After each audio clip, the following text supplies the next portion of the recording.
Some people should be careful who they choose to disrespect. She said it quietly, no raised voice, no trembling hands. Just 5 words, steady as stone, aimed directly at the man who had just dumped a full glass of whiskey over her clothes in front of a restaurant full of people. Grant Holloway laughed. He actually laughed.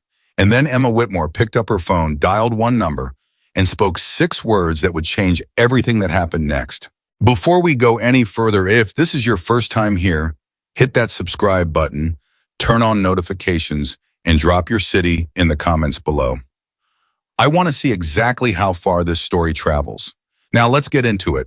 The Silver Oak Roadhouse had been sitting on the same stretch of highway outside Phoenix, Arizona for 31 years. It wasn't a fancy place. It never tried to be. The wooden booths were worn smooth from decades of elbows, leaning in close during serious conversations. The lighting was low, the kind that made everyone look a little older and a little more tired than they actually were. The coffee came in heavy ceramic mugs that had been refilled so many times the rims were slightly chipped. The kind of place where ranchers sat across from teachers, where truck drivers shared pie with retired nurses, where everybody more or less minded their own business and expected the same in return. Most of the regulars had been coming in for years. The staff knew their orders before they sat down. They knew who took their coffee black and who needed 3 sugars. They knew who was going through something hard and who had just gotten some good news. That was the kind of place Silver Oak was, a place that remembered people. Emma Whitmore had been coming to Silver Oak for almost 8 years. The staff knew her the way you know someone you genuinely like. Not just a familiar face, but a person whose presence made the room feel a little warmer. She was a woman in her early 40s, the kind of beautiful that doesn't announce itself, that sits quietly in the way she listened when you talked, in the patience she carried in her eyes even on a hard day. She always said thank you like she meant it. She remembered the names of the servers' kids. She tipped generously and without making a production of it. That Thursday evening in late October, Emma was sitting near the window in her usual spot, 3rd booth from the left, facing the door the way she always did. She had a book open on the table in front of her, a glass of iced tea she'd barely touched, and the easy, unhurried posture of someone who was comfortable being alone in a crowd. She was waiting for her husband, who had called an hour earlier to say he was running behind. She told him, "Take your time, I've got my book." And that was exactly what she was doing. Across the restaurant, things were a different story entirely. Grant Holloway had arrived at Silver Oak around 7 o'clock with 4 other men, business partners, their body language said, or at least men who wanted Grant to believe they were. They had taken the large corner table near the bar, the one the staff usually reserved for groups celebrating something. And it was clear from the moment they walked in that Grant intended for this to feel like a celebration. Grant was 52 years old, broad-shouldered, with the kind of tan that comes from standing on job sites rather than from a vacation. He had made a significant amount of money in construction and commercial development, and somewhere along the way he had confused that success with significance. He was the type of man who spoke at a volume that made it clear he expected to be listened to, even when nobody had asked him a question. The type who called waitresses sweetheart without looking at their name tags. The type who laughed a little too loudly at his own stories and then looked around the table to make sure everyone else was laughing too. That evening, Grant Holloway was in a particularly good mood. His company had just finalized a major development deal, a large commercial expansion project that would bring in more money than anything he had done in the previous 5 years. He had been working toward it for months, navigating permits and zoning hearings and a dozen other obstacles that had tested his patience. And tonight, with the ink finally dry and the contract signed and sealed, he wanted to celebrate. "Tonight is on me," he announced as they settled in, already gesturing to the server before anyone had even looked at the menu. "Whatever you want, order whatever you want." The men around the table smiled, nodded, settled into the comfortable glow of someone else's generosity. Grant ordered whiskey, a good one, then ordered another round before the first had arrived. I was talking about the deal, about what it was going to do for his portfolio, about how he had outmaneuvered 2 other development companies that had been sniffing around the same property for years. He was generous with the details because the details made the victory sound bigger, and Grant Holloway liked to sound big. But somewhere between the second round of drinks and the arrival of the appetizers, the conversation shifted. It always shifted with men like Grant. He started talking about the neighborhood where his new development project was going in.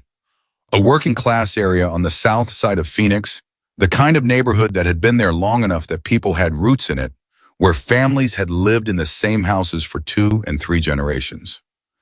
The development required acquiring a significant amount of that land, which meant those families had been given notice to vacate. Some of them had already left. Others were still fighting it. Grant found this amusing. "You know what gets me?" he said, leaning back in his chair with his drink in his hand, his voice carrying easily across the half-full dining room.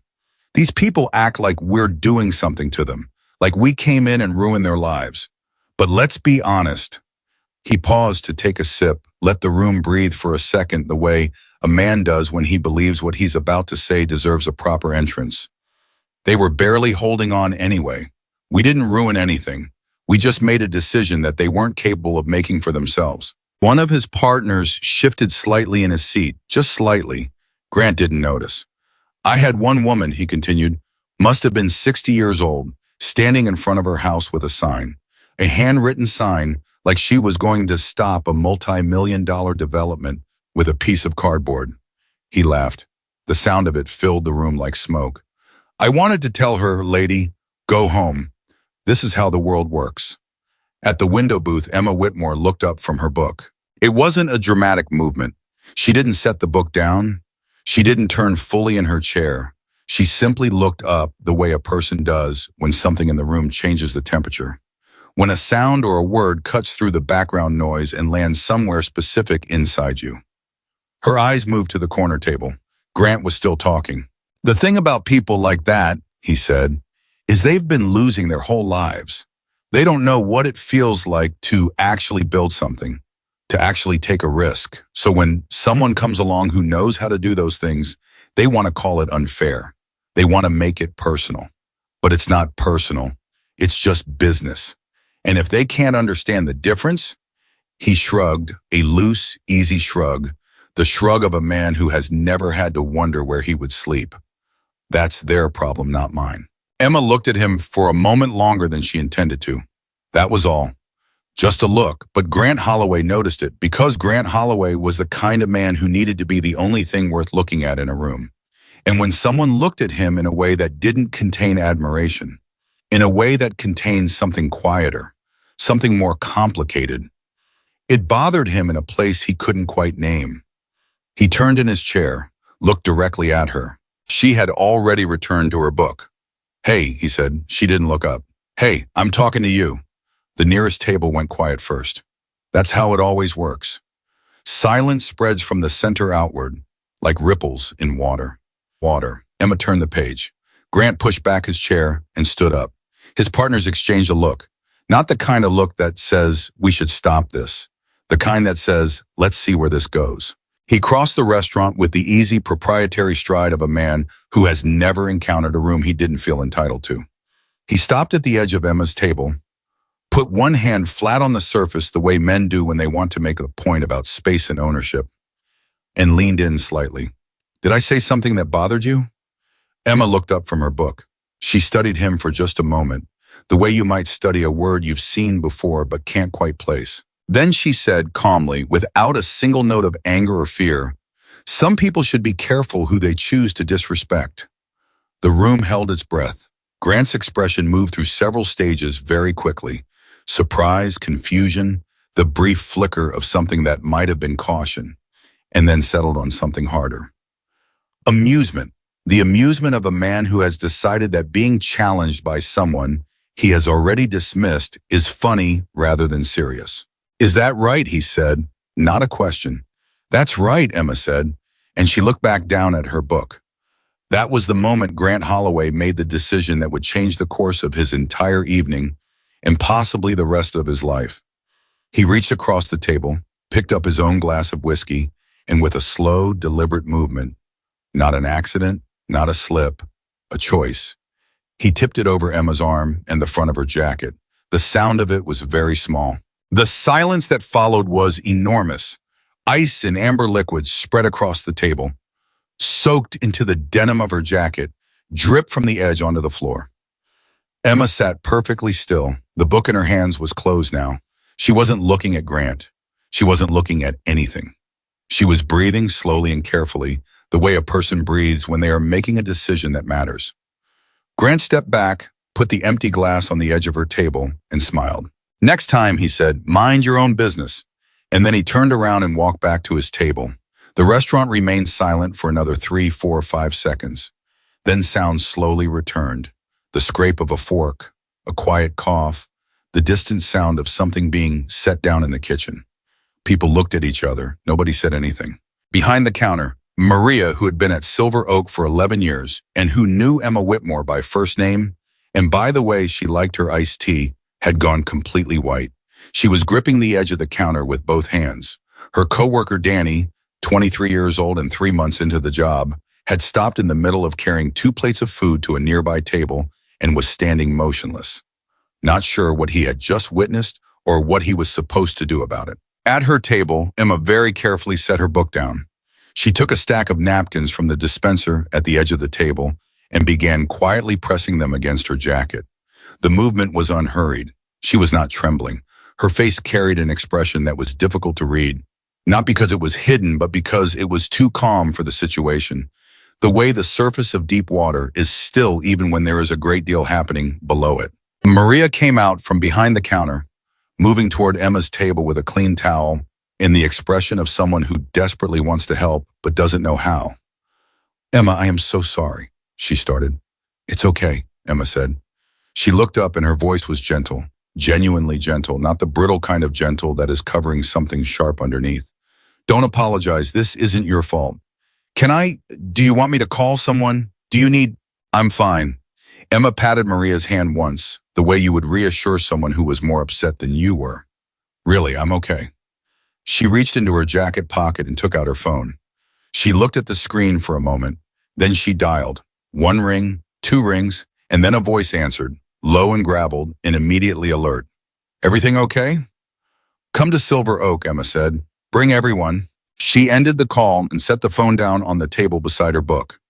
She picked up her iced tea, took a small sip, and folded her hands in her lap. Across the restaurant, Grant Holloway was leaning back in his chair, whiskey refreshed, already retelling something to his partners, with the expansive gestures of a man who believes he has just demonstrated something impressive about himself. Honestly, I don't know what she thought was going to happen. His partner, Carl, who was 50 and had made his own money in commercial real estate and believed that had given him reasonably accurate instincts about situations, leaned forward slightly and said quietly, "Grant, what exactly did you just do?" "Relax," Grant said. "Who did she call?" "Nobody. She's bluffing." "You don't know that." "Carl," Grant looked at him. "She's a woman sitting alone at a diner reading a book. What do you think is going to happen?" Carl looked at the window, then back at Grant. "I don't know," he said, "but I think we should probably find out." Grant laughed and reached for his drink.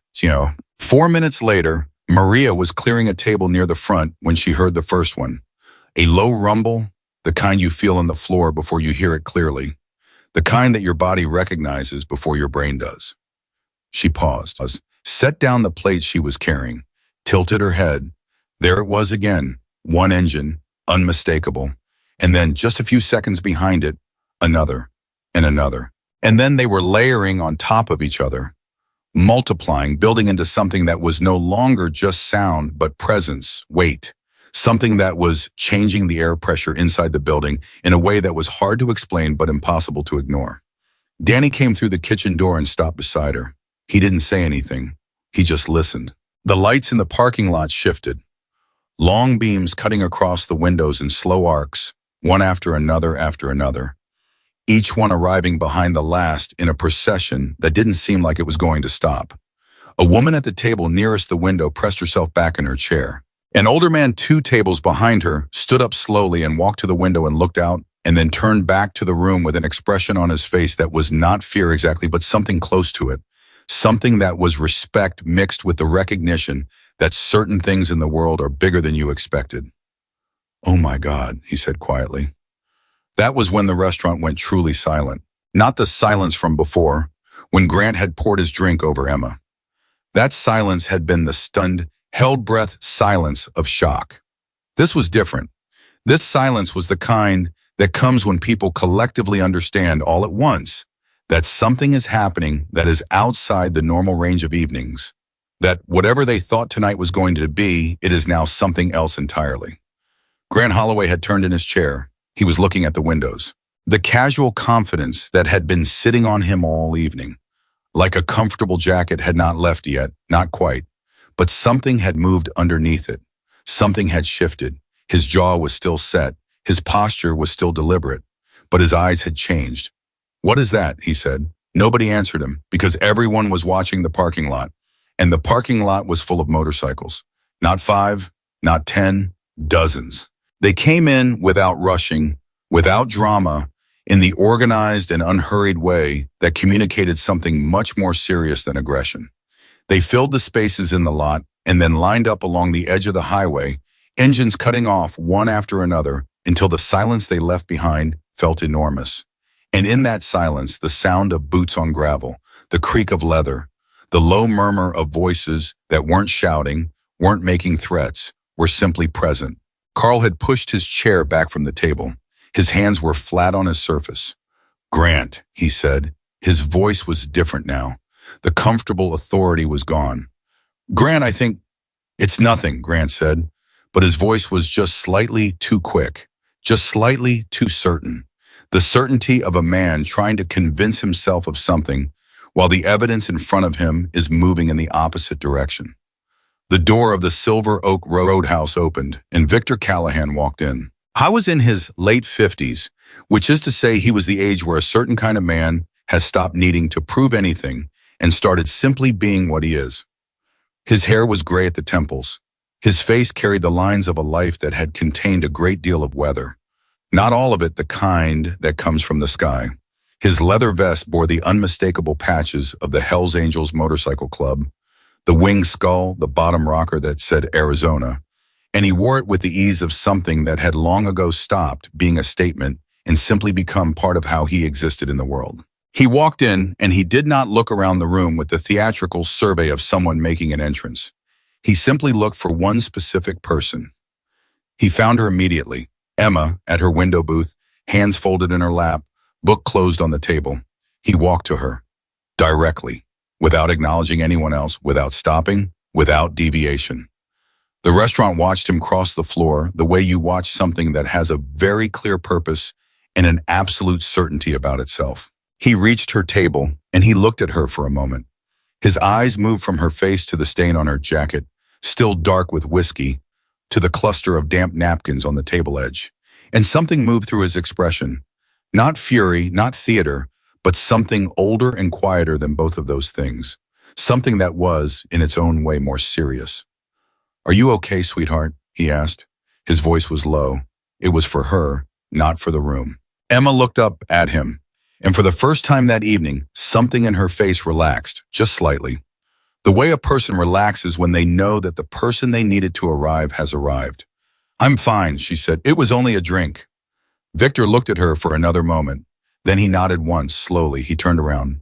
He looked at the restaurant. His gaze moved across the tables, across the frozen faces, across the untouched food and the half-raised drinks, and then it landed on the corner table where Grant Holloway sat with his 4 partners, all of whom had, in the last several minutes, developed the distinct posture of men who very much wished they were somewhere else. Victor walked to the corner table. He pulled out the chair across from Grant. He sat down. He looked at the server who had materialized in the peripheral space of the table, a young woman named Jessie who was 25 years old and was going to remember this evening for the rest of her life. And he said pleasantly, "I'd love a cup of coffee, please. Black." Jessie nodded and disappeared. Victor folded his hands on the table and looked at Grant Holloway. Grant was working hard to maintain his composure. You could see the effort of it. His jaw was set. His back was straight. He was holding his whiskey glass in his right hand with a firmness that was just slightly too firm, the kind of grip that tells you a person is using the object in their hand as a way of holding themselves together. "I think," Grant said carefully, "that there's been some kind of misunderstanding." Victor said nothing. "Whatever she told you—" "She didn't tell me anything," Victor said. Grant blinked. "She called," Victor continued, "and asked me to come. That's all she said." He paused to accept the coffee Jessie had brought, wrapped both hands around it. I was the one who needed to see for myself. Grant looked at him, looked at the vest, looked at the window in the parking lot beyond it. Still full of motorcycles, still full of people who were not leaving. Look, Grant said. He was trying to find the register he normally operated in, the authoritative, controlled, I am in charge here register, and he was struggling to locate it. I don't know who you are exactly, but I think we can handle this like reasonable men. I'm happy to. I mean, if she wants an apology, this isn't about what she wants right now, Victor said quietly. Grant stopped. Victor looked at him with an expression that was patient and this was the part that was most unsettling, almost kind. This is about you, Victor said, about what kind of man you want to be when you walk out of this room tonight. Grant opened his mouth, closed it. The restaurant around them was so quiet that when Jesse refilled a water glass 2 tables away, the sound of it was startling.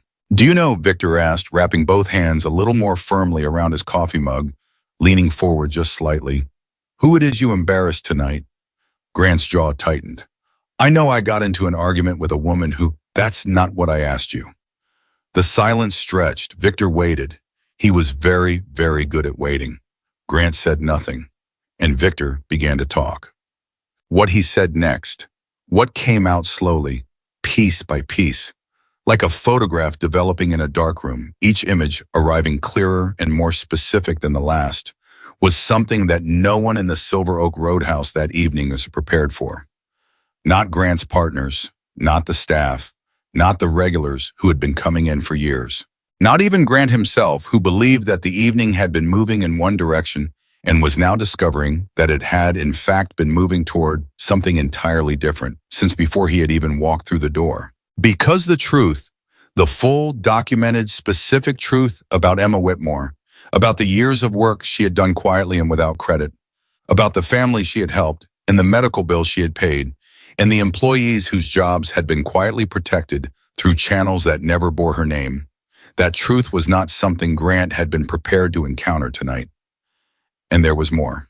There was something personal, something that connected Grant to Emma in a way he had never known about and would not, in 1,000 evenings exactly like this one, have thought to look for.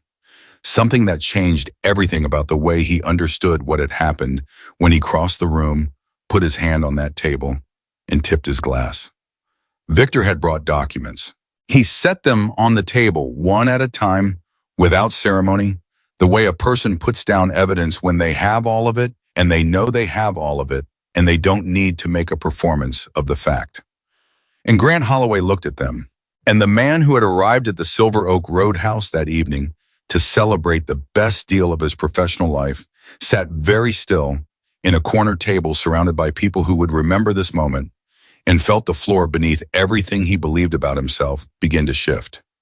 Victor Callahan did not raise his voice. That was the thing people would talk about afterward when they were trying to explain to someone who wasn't there what it had felt like to be in that room. They would say he never raised his voice, he never made a threat, he never even leaned forward in a way that could be called aggressive. He sat across from Grant Holloway with both hands around a coffee mug, and he talked. And somehow that was more frightening than anything else he could have done. The first document he placed on the table was a single sheet of paper. A printed record, numbers and names and dates arranged in columns. Grant looked at it.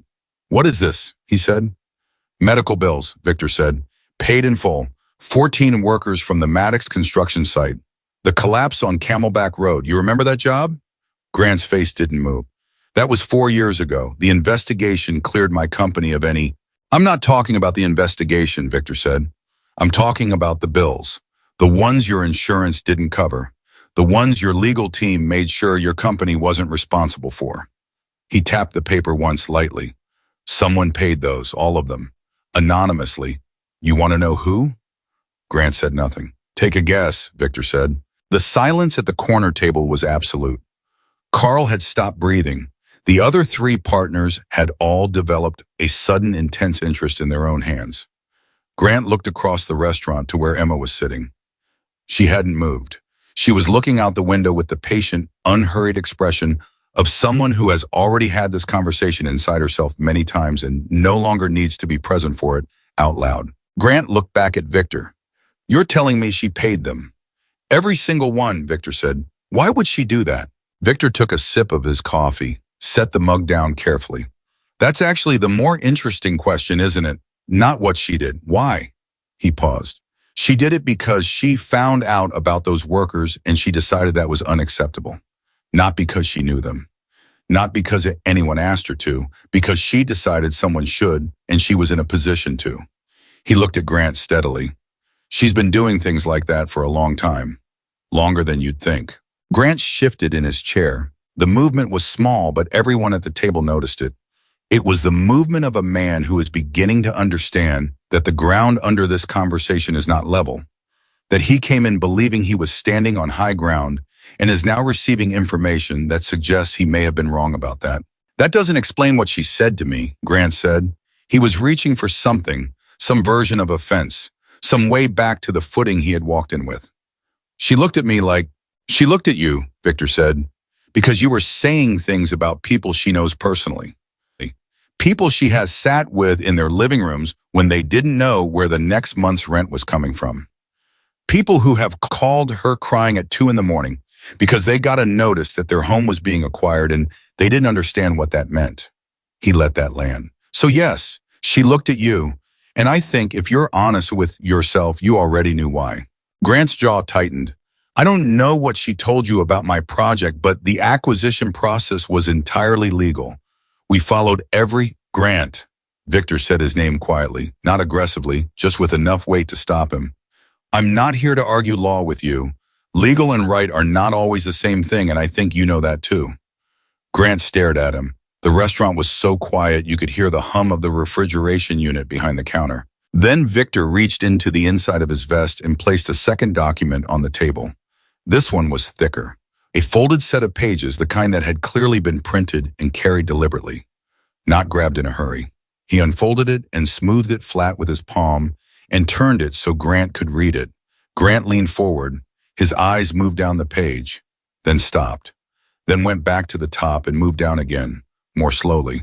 Where did you get this? He said, and his voice was different now. Not aggressive, not controlled. Something underneath the surface had cracked open just slightly, just enough to hear it. That's a record of the families currently under acquisition notice from your development project, Victor said. Names, addresses, how long they've lived there, whether they own or rent, how many kids they have, whether any of them are disabled or elderly or dependent on services in that specific area. He paused. We put it together because we wanted to understand what we were actually talking about. Not the numbers, the people. Grant was still looking at the page. One of his partners, a man named Douglas, who had said almost nothing all evening, quietly pushed back his chair and stood up. I'll be outside, he said to no one in particular, and he walked out of the restaurant without looking back. Nobody stopped him. Nobody said anything about it. Carl watched him go, then looked back at the table. Grant, he said quietly, there's a name on that list you need to look at. Grant's eyes moved down the page, and then they stopped. And the thing that happened to his face in that moment was something that Maria, watching from behind the counter, would try to describe later and find that she didn't have exactly the right words for. It wasn't horror, it wasn't guilt. It was something more complicated than either of those things. It was the specific expression of a person who has just discovered that two things they believe were separate are in fact connected, and that connection changes the meaning of both. That's not possible, Grant said. Third name from the bottom, Victor said. Eleanor Marsh, 73 years old, has lived at that address for 41 years, currently under a 60-day acquisition notice from Holloway Development. Grant put the document down. He pressed both hands flat on the table. Eleanor Marsh, he said, almost to himself. Victor watched him. I know that name, Grant said. His voice had gone somewhere quiet and strange, somewhere that the people at the table around him had not heard it go before. I know who that is. I know you do, Victor said. The silence that followed was different from every other silence that had happened in the Silver Oak Roadhouse that night. The earlier silences had been the silences of shock, of tension, of a room holding its breath against something loud that was coming. This silence was the silence of something breaking. Not breaking outward, into noise and confrontation. Breaking inward. The kind of quiet that only happens when a person is sitting with something they can no longer argue their way around. Carl leaned forward. Grant, who is Eleanor Marsh? Grant didn't answer right away. When he did, his voice was low enough that Carl had to lean in to hear it. She lived next door to us, Grant said. When I was a kid, on Dunbar Street. He stopped, started again. After my dad lost his job, when things were bad, another stop. She used to bring food over. She said it was extra, said she'd made too much, but we knew. We were kids, and even we knew. He exhaled slowly through his nose. She used to sit with my mother when my mother was having a hard time. Just sit with her, for hours sometimes. Not talking, just there. He looked at the document. She taught me how to ride a bike in her driveway. Spent a whole Saturday afternoon with me because my dad couldn't. Nobody at the table said anything. Victor picked up his coffee, set it down again without drinking. Grant, he said quietly, I need to tell you something else. Grant looked up. The anonymous help your family received during that period. The groceries that kept showing up. The heating bill that got paid that December when your family couldn't cover it. Victor paused, measured his words. That wasn't Eleanor Marsh working alone. Grant stared at him. There was a fund, Victor said, a small neighborhood support fund that had been running quietly since the late 1980s, set up by a local family, used to help working families in that area who were going through hard times. He stopped. Let the space do some of the work. Emma's family started that fund, Grant, her parents, and it ran for 17 years, and your family was on the list. The sound Grant made was not a word. It wasn't quite a breath. It was the sound a person makes when something lands on them that is too big to process in real time, that the body receives before the mind can, and the only thing that comes out is something involuntary and very small. Carl put his hand on the table, not touching Grant, just near him. You need to hear this, Carl said quietly, and for the first time all evening, he sounded like a friend rather than a business associate. Victor gave Grant a moment. Then he continued, and his voice remained exactly what it had been. Low, patient, without cruelty. She had no idea who you were, Victor said. When you walked over to her table tonight, she didn't know your history. She didn't know you'd grown up on Dunbar Street. She didn't know your family was in that fund. She looked at you because of what you were saying about people like the ones her family spent years helping. And that's all. She didn't come in here looking for a confrontation. She came in to read a book and wait for me. Grant was looking at the table surface, not at the documents. At the table itself, the worn grain of it, the small divots and stains that 30 years of people putting things down and picking them up had left behind. Why are you telling me this? He said. You could have, with what you brought in here tonight. He gestured vaguely toward the parking lot, the motorcycles, the 40-some people who were still outside and still waiting. You could have done a lot of things. Why are you sitting here telling me a story? Victor considered the question. Because Emma asked me to, he said. Grant looked up. She called me, Victor said, and she said, come, and I came, and when I walked in and I saw her jacket and I saw the napkins on the table, I was ready to handle this differently. I won't pretend otherwise. His voice didn't change, but something in it went very still for just a moment, the way water goes still when something large passes beneath it. But when I sat down next to her and asked what she wanted, she said she wanted me to talk to you. She said, don't hurt him, talk to him. He paused. So that's what I'm doing. Grant looked across the room again. Emma had turned from the window. She was watching them now, her hands still folded in her lap, her expression carrying that same impossible quality of stillness that had characterized everything she'd done since the moment Grant had poured his drink over her. Stillness that was not absence. Stillness that was its own kind of force. Their eyes met. Grant looked away first. She should be furious, he said, half to Victor, half to himself. She should be... What I did was... It was wrong, Victor said with simple directness. We're not going to pretend it wasn't. Then why? Because being right about what someone did to you doesn't mean the best response is to destroy them, Victor said. And Emma has been around long enough to know the difference. He leaned forward slightly, just enough that the move registered as deliberate. The question isn't what you did, Grant. We all know what you did. The question is what you do next. Grant put both his hands on the table and looked at them. They were the hands of a man who had built things, literally built them. He'd started in construction the way most people do, from the ground up with his hands in his back before his business acumen caught up with his ambition. He'd poured concrete. He'd framed walls. He knew what it felt like to do work that left marks on you. And somewhere between that and where he was tonight, something had gotten lost. Some understanding of what it was all for, who it was supposed to be for. I don't even know where to start, he said. Yes, you do, Victor said. Silence.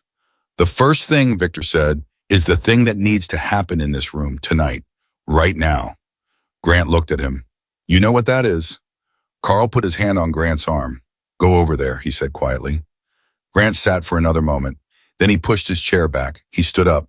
He walked across the Silver Oak Roadhouse, across the same floor he had crossed 40 minutes ago, with a full glass of whiskey and the careless confidence of a man who has never once considered the possibility of being wrong about the size of himself. He walked past tables of people who watched him go without making a sound. He walked past Maria, who was standing behind the counter with her hand pressed flat against her sternum, who would later say that she prayed right then that he was going to do what she thought he was going to do. He stopped at Emma's table. She looked up at him. He looked at her jacket, at the stain he had put there, at the stack of damp napkins at the edge of the table. He looked at her book, still closed, sitting where she had set it down before she made the call. He looked at her hands, folded and still. He looked at her face. I don't have a good reason, he said. There isn't one. I want you to know that I know there isn't one. Emma waited. I'm sorry, Grant said. Not the kind of sorry that's looking for you to say it's okay. The kind that just needs to be said because it's true. He exhaled.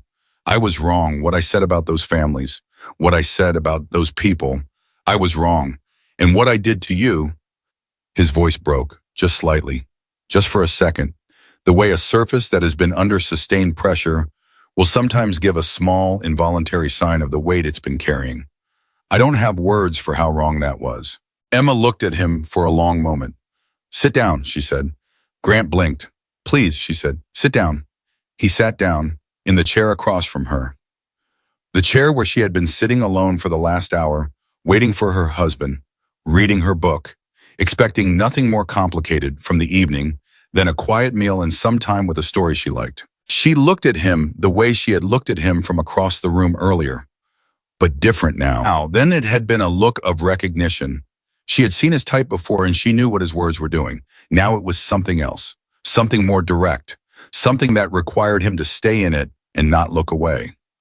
I want to tell you something, she said. Okay, Grant said. The people you talked about tonight, she said. The woman with the sign in front of her house, I've met her. Her name is Patricia. She's 61 years old and she planted a garden in her backyard 30 years ago that she still tends every summer. She has 3 grandchildren who come over on Sundays. She makes the best tamales I have ever eaten in my life. Emma's voice was level, not angry, but weighted with the specific gravity of someone who is talking about real people. Real details, not abstractions. She's not a symbol of something. She's not a category. She's a person. And the way you talked about her tonight, like she was an inconvenience, like her whole life was just an obstacle in the way of something you wanted. That's not something I could sit across the room from and pretend I didn't hear. Grant said nothing. He was listening, really listening the way people rarely do in arguments, with his whole attention rather than with half his mind already preparing the response. I'm not telling you this to make you feel worse than you already do, Emma said. I'm telling you because I think you actually know better. I think somewhere inside you, you have always known better. I think you built up a lot of distance between who you are right now and who you started out being, and I think that distance is costing you something you don't have a word for yet. She paused. Am I wrong? Grant's hands were flat on the table. No, he said, you're not wrong. Then hear me when I say this, Emma said. It is not too late to close some of that distance, but it has to start with being honest about what you've been doing and who you've been doing it to. The room was listening, the whole restaurant. Nobody was pretending otherwise anymore. Nobody was finding something else to look at.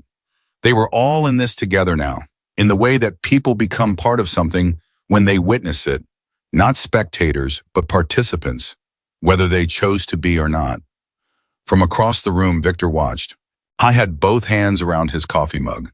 His expression was the expression of a man who has seen a great many things in his life and has learned not to assume he knows how any given moment is going to resolve itself.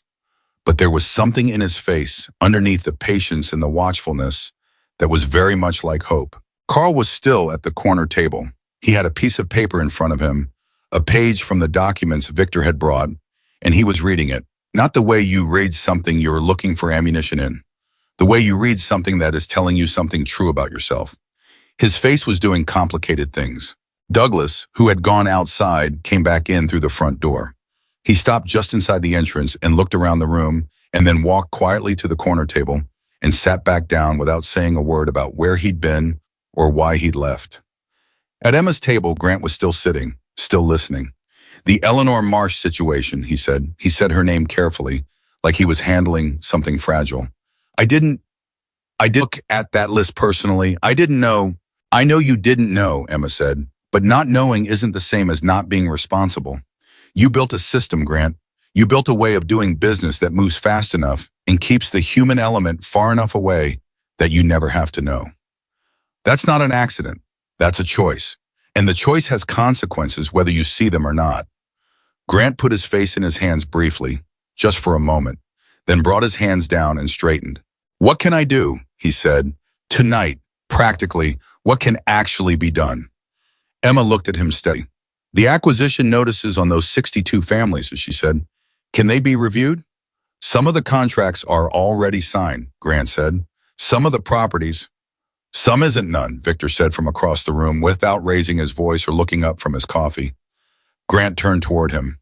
Some isn't none, Victor repeated quietly. Grant turned back to Emma. She waited. He took out his phone. He scrolled to a contact and pressed call. The phone rang twice and then his operations manager answered, his voice groggy and confused. It was nearly 10 o'clock on a Thursday night, and Grant said without preamble, pull up the Southside acquisition list. I need to know which contracts are still in the preliminary stage. Tonight, yes, right now. He paused, listening. I don't care what time it is. Call me back. He ended the call and set the phone on the table. Maria, behind the counter, pressed her fingers to her mouth. Danny, beside her, exhaled for what felt like the first time in a very long time. The restaurant didn't erupt. There was no applause, no dramatic release of tension. What happened was quieter than that and more honest. People looked at each other.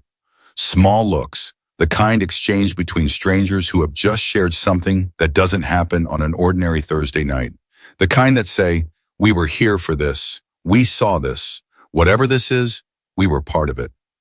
Victor finished his coffee. He stood up from the corner table. He looked at Carl and then at the other two partners who remained.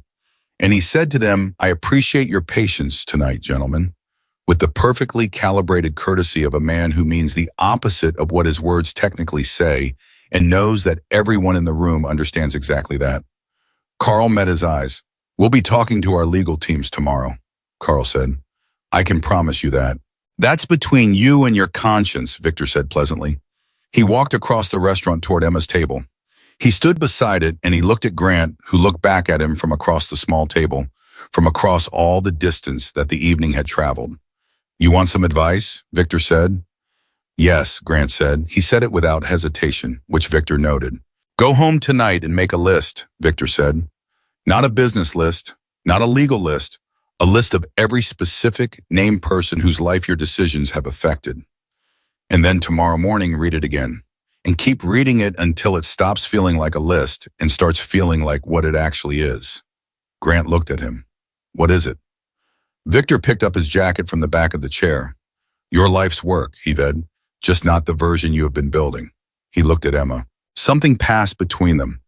A look that had the ease and specificity of long familiarity, of people who have known each other through enough different versions of both their lives that they have stopped needing words for half of what they communicate. Ready? He said. Give me a minute, she said. He nodded and walked toward the front of the restaurant. Emma looked back at Grant. Grant was holding his phone in both hands, waiting for it to ring, but he was also just sitting there in a way that was different from how he had been sitting anywhere that evening. Not performing, not constructing, just sitting with something real that had landed on him and that he was, for the first time in a very long time, choosing not to move away from. I don't know how to thank you, he said. Don't thank me, Emma said. Do the work. She picked up her book from the table. She stood up. She looked at him one more time, not with warmth exactly, but with something that was honest and clear, and that left room for what might become warmth. Eventually, if Grant made the choices she thought he was capable of making. Good night, Mr. Holloway, she said. She walked to the front of the restaurant where Victor was waiting. He held the door. They walked out together. And Grant Holloway sat alone at the window booth of the Silver Oak Roadhouse, in the small stain of whiskey light from the lamp above, holding his phone and waiting for it to ring, and for the first time in longer than he could accurately remember, he was not thinking about money or deals or what the morning would bring for his portfolio. I was thinking about a woman in her 60s in a house she had lived in for 41 years, with a garden she'd been tending for 30, whose grandchildren came over on Sundays. And about a woman with a handwritten sign, and about a Saturday afternoon in a driveway on Dunbar Street, and about who he was then, and about the distance between then and now, and about whether distance, in the end, could be closed. His phone rang. He answered it. His operations manager's name was Phil Garrett, and Phil Garrett had worked for Holloway Development for 11 years. And in those 11 years, he had received exactly 0 phone calls from Grant Holloway at 10 o'clock on a Thursday night that were not about money. So when Phil called back 7 minutes after Grant had told him to pull the acquisition list, his voice carried the careful, measured tone of a man who has learned to read his employer's moods the way a sailor reads weather, not because he enjoys the exercise, but because getting it wrong has consequences. I've got the list, Phil said. 62 properties total. 31 are in final stage. Contracts executed, notices served, legally binding. The other 31 are still in preliminary. Letters sent but no binding contracts yet. Grant was still sitting at Emma's table. He hadn't moved back to the corner. He was at the window booth now, in the same chair Emma had been sitting in all evening. And there was something about that, about sitting where she had sat, looking out the same window she had looked out, that he couldn't have explained but that felt, in some way he didn't have language for yet, intentional. The preliminary 31, Grant said. I want those reviewed. Silence on the other end. Grant, Phil said carefully, those are properties we've already allocated in the development plan. If we pull back on them, we have gaps in the... Phil, Grant's voice was quiet. I'm not asking for a project assessment. I'm asking you to pull those 31 files and flag every one where a long-term resident is being displaced. Not businesses, residences, people who have been living there. Another silence, longer this time. All of them, Phil said. All of them. Grant, that's going to raise questions from the partners. The board is going to want to know why. Tell them I'm reviewing the project scope, Grant said. Tell them whatever you need to tell them tonight. But I want those files on my desk tomorrow morning. First thing. Phil said, okay. Just that, one word. But the way he said it told Grant that Phil, who had worked for him for 11 years and who knew him better professionally than almost anyone, understood that something had shifted. Something fundamental. And that whatever questions Phil had about what had caused that shift, he had decided tonight was not the night to ask them. Phil, Grant said before he hung up. Yeah. Eleanor Marsh, 44 Weddington South Dunbar. Is she on the preliminary list or the final? The sound of keyboard clicks. A pause. Preliminary, Phil said. Letter was sent 18 days ago, no contract executed. Grant closed his eyes for just a second. Take her off, he said, tonight. Mark it removed. I'll sign whatever I need to sign in the morning. Phil was quiet for a moment, then, done. Grant ended the call. He set the phone face down on the table and put both hands flat on either side of it and breathed. The restaurant had begun to return to something closer to normal around him. The sound of conversations resuming in low voices, the clatter of dishes being cleared, the hiss of the coffee machine behind the counter. Normal sounds, ordinary sounds. The sounds of a Thursday evening in a place that had been doing this for 31 years and would keep doing it long after tonight was just a story people told. Maria came over. She didn't say anything. She set a fresh cup of coffee on the table in front of him and started to walk away. Maria, Grant said. She stopped, turned. He looked at her. I've been coming in here for years, he said, and I don't think I've ever said your name. He stopped.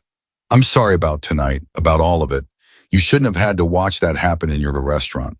Maria looked at him for a moment with the evaluating, direct look of a woman who has worked with the public for a long time and has become very accurate at distinguishing between people who are performing apology and people who mean it.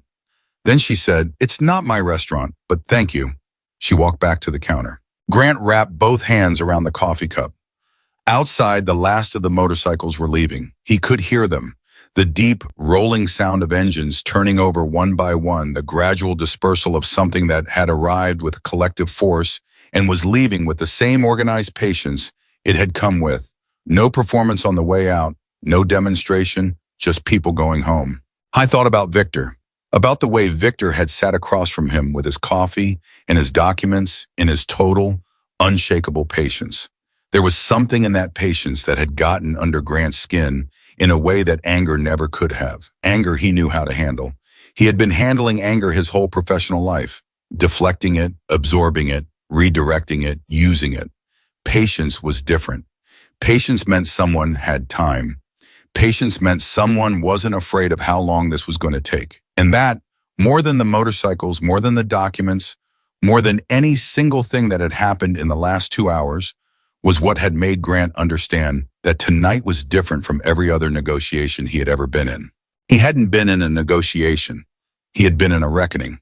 Carl came and sat down across from him, not at the corner table, here, at Emma's table, at the window. He didn't say anything right away. He just sat down and looked at his own hands on the table for a moment. And Grant let him have that, because he could tell Carl was working towards something and that it wasn't going to be easy. I should have said something, Carl said finally.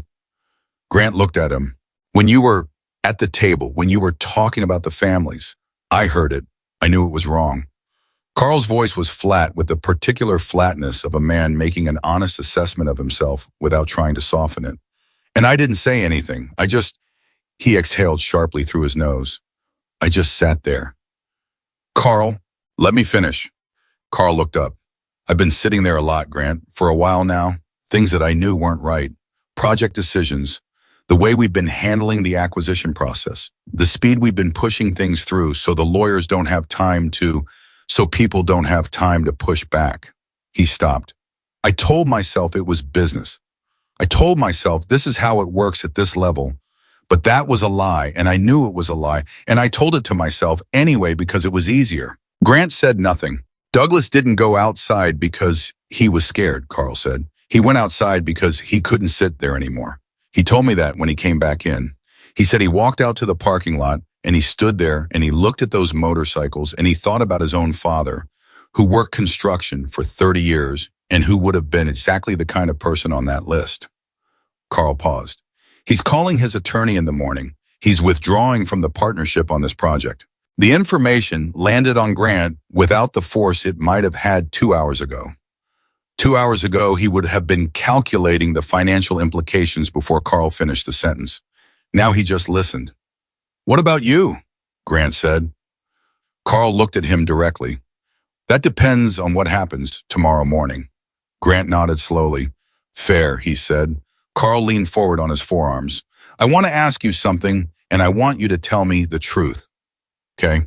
Eleanor Marsh, Carl said. The woman on Dunbar Street. She wasn't the only one, was she?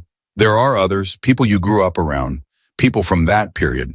And somewhere in the way you built this company, you built it fast enough and far enough away from all of that that you didn't have to look at it. Grant was quiet for a long time. Outside, the last engine turned over.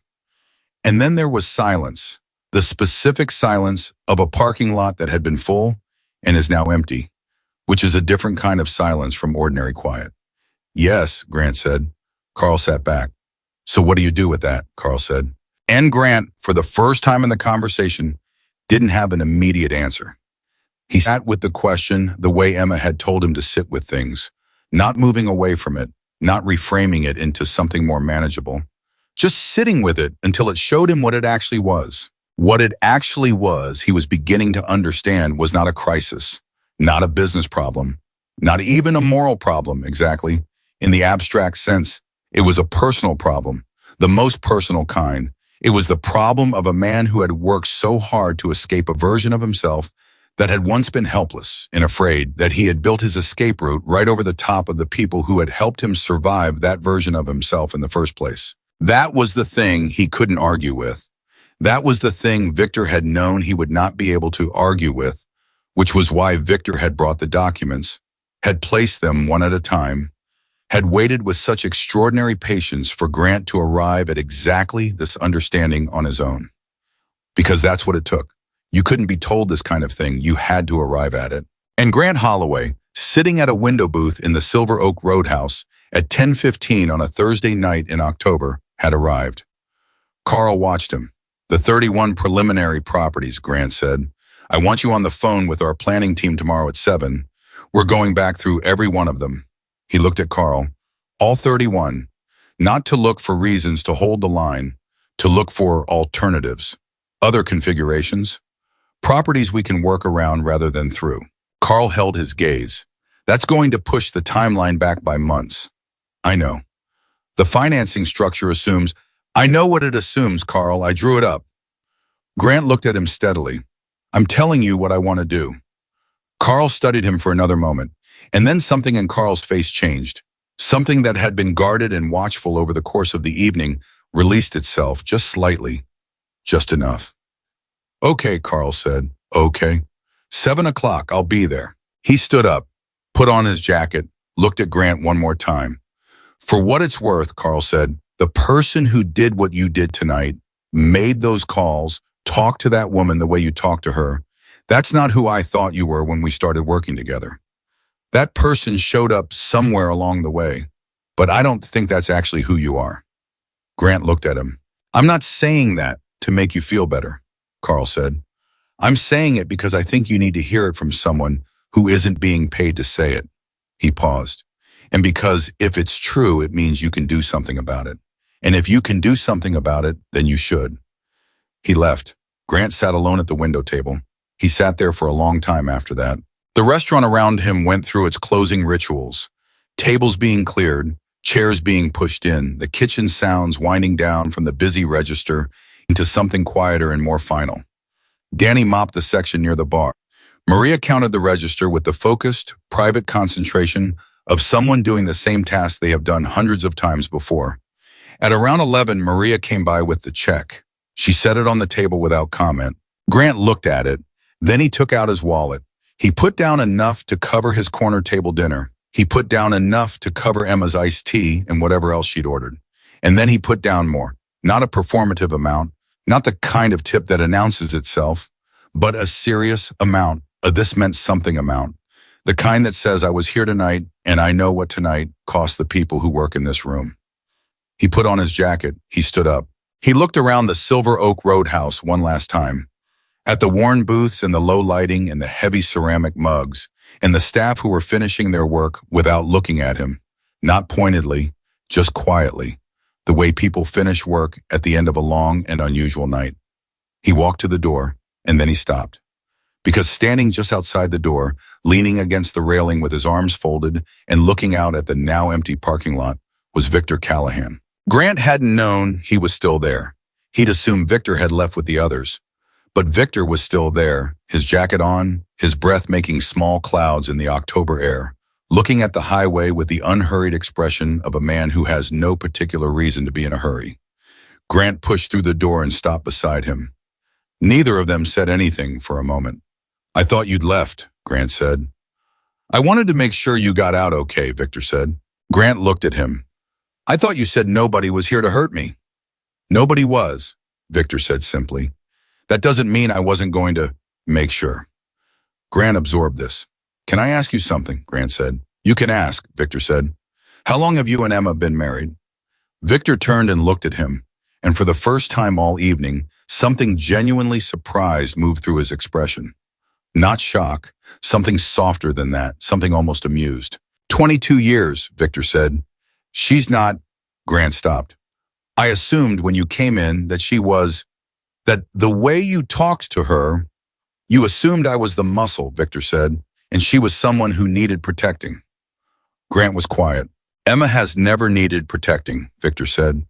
Not in the 22 years I've known her. Not once, he paused. She called me tonight because she wanted me there. Not because she needed me to fix anything, because I'm her husband and she'd had a hard evening and she wanted her husband. He looked at Grant steadily. Everything else that happened tonight, the documents, the conversation, the list, that was her. That was what she wanted. I was just the messenger. Grant thought about Emma at her table, the book closed, the folded hands, the impossible stillness. She knew, Grant said slowly, when she made that call, she already knew what she wanted the evening to look like. She usually does, Victor said. She wasn't scared, Grant said, more to himself than to Victor. No. She poured that drink on her and she wasn't. Grant stopped. His voice had gone somewhere that was hard to manage. She just made one phone call and then she sat there and waited, like she already knew exactly how it was going to go. Not exactly, Victor said. She hoped. There's a difference. He looked back at the highway. She told me on the phone before I got here. She said, Victor, I think this man is capable of being better than he was tonight. I want to give him the chance to show it. He paused. She usually reads people right. Grant put his hands in his jacket pockets. The October air was cool and very clear. The kind of Arizona autumn night where everything feels sharp and specific, where the sky above the highway is wide and very dark and full of stars that you forget about until you're standing outside late enough to actually see them. The woman with the sign, Grant said. Patricia, what about her? I want to talk to her in person, not through attorneys, not through a letter. He looked at Victor. I don't know if she'll want to, but I want to try. Victor was quiet for a moment. I can make that happen, he said. I'm not asking you to set it up for me, Grant said quickly. I'm not asking Emma to. I'll find her myself. I'll reach out myself. He stopped. I needed to say it out loud, so it was real. Victor looked at him with an expression that was quiet and steady, and that contained something Grant recognized after a moment as respect. Not large respect, not the respect that gets proclaimed. The small, specific respect of one person recognizing in another a genuine effort at something difficult. You said something in there, Grant said, about violence only creating another victim. I did. Did you believe that, coming in tonight, with everything you brought in with you? Did you actually believe that from the start? Or did you have to talk yourself into it? Victor was quiet for long enough that Grant knew the answer was not going to be simple. I believed it, Victor said finally, but I also believed it was possible that the evening was going to go differently than it did. And if you had been a different kind of person than you turned out to be tonight, he paused, I would have made different choices. What kind of choices? Victor looked at him. The legal kind, he said. Grant almost laughed. It wasn't quite a laugh, it was the sound a person makes when they realize how fine a line they were standing on and how recently they were standing on it. I'm glad it went the way it did, Grant said. So am I, Victor said. They stood there in the dark and the quiet for another moment. Then Victor pushed off the railing and straightened. Go home, Grant, he said. Not unkindly, the way a person says it when they mean it as permission rather than dismissal. Go home and get some sleep. Tomorrow's going to be a long day. Grant nodded. Victor walked to his motorcycle. He didn't look back. He put on his helmet, started the engine, and pulled out of the lot with the easy practice motion of someone who has been doing this for a very long time. Grant stood there until the sound faded. Then he got in his car. He sat in the driver's seat for a moment without starting the engine. He looked at the Silver Oak Roadhouse through the windshield. The lights inside were still on, warm and low, and he could see Maria's silhouette moving behind the counter, finishing the closing routine, and Danny pushing in the last of the chairs.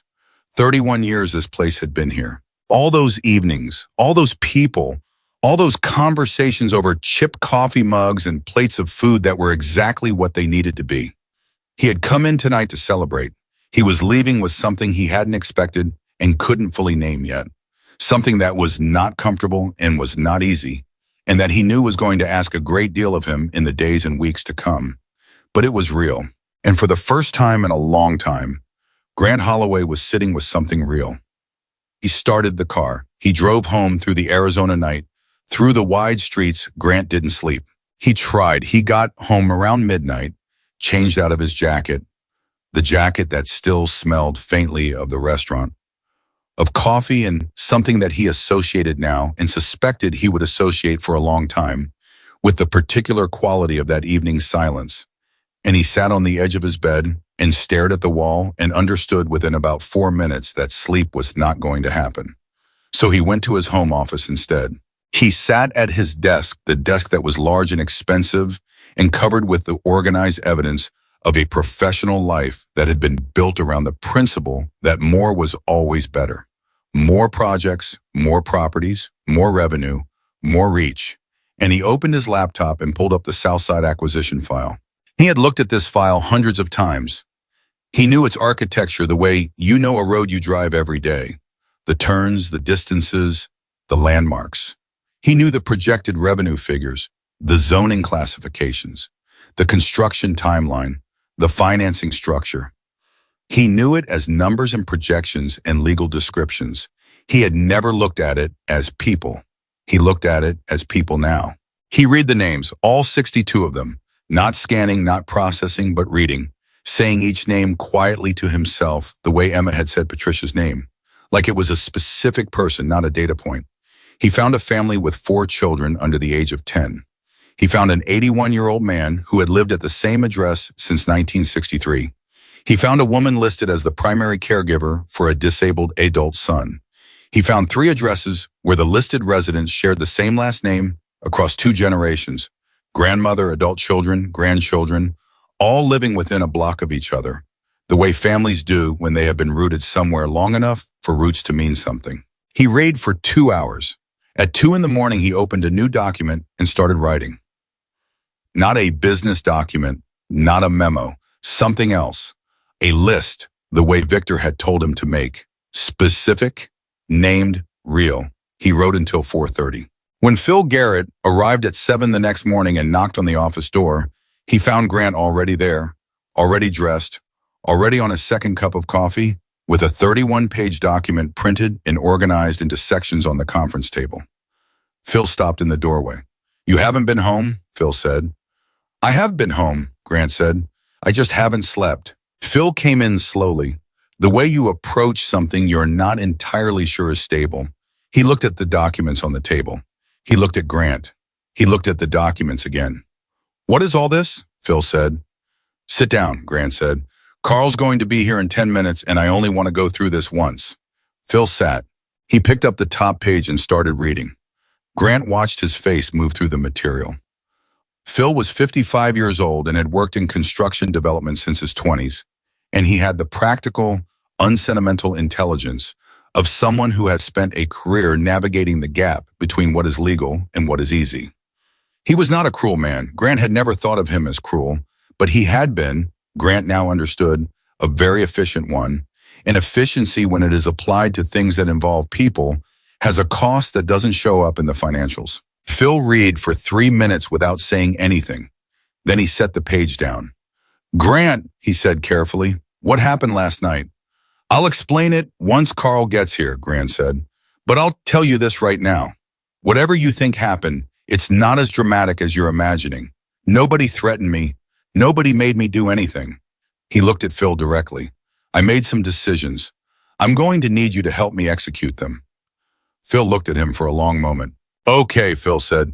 Carl arrived at 7:03. He came in carrying his own coffee and wearing the slightly hollowed-out look of a man who had also had a difficult night, though perhaps a few more hours of sleep than Grant. He sat down at the conference table, saw Phil, gave Phil a brief nod, and looked at the documents spread across the table. "You've been here all night," Carl said to Grant. Not a question. "Reading," Grant said. Carl picked up a page. "Read for a moment. Set it down." "You put names to all 31, Carl said. "All 62, Grant said. "The preliminary and the final." Phil's head came up sharply. "The final 31 are under executed contracts, Grant. Those aren't—" "I know what they are, Phil." Grant's voice was steady. "I'm not pretending we can unilaterally reverse every executed contract tonight. But I want to know what our options are. All of them.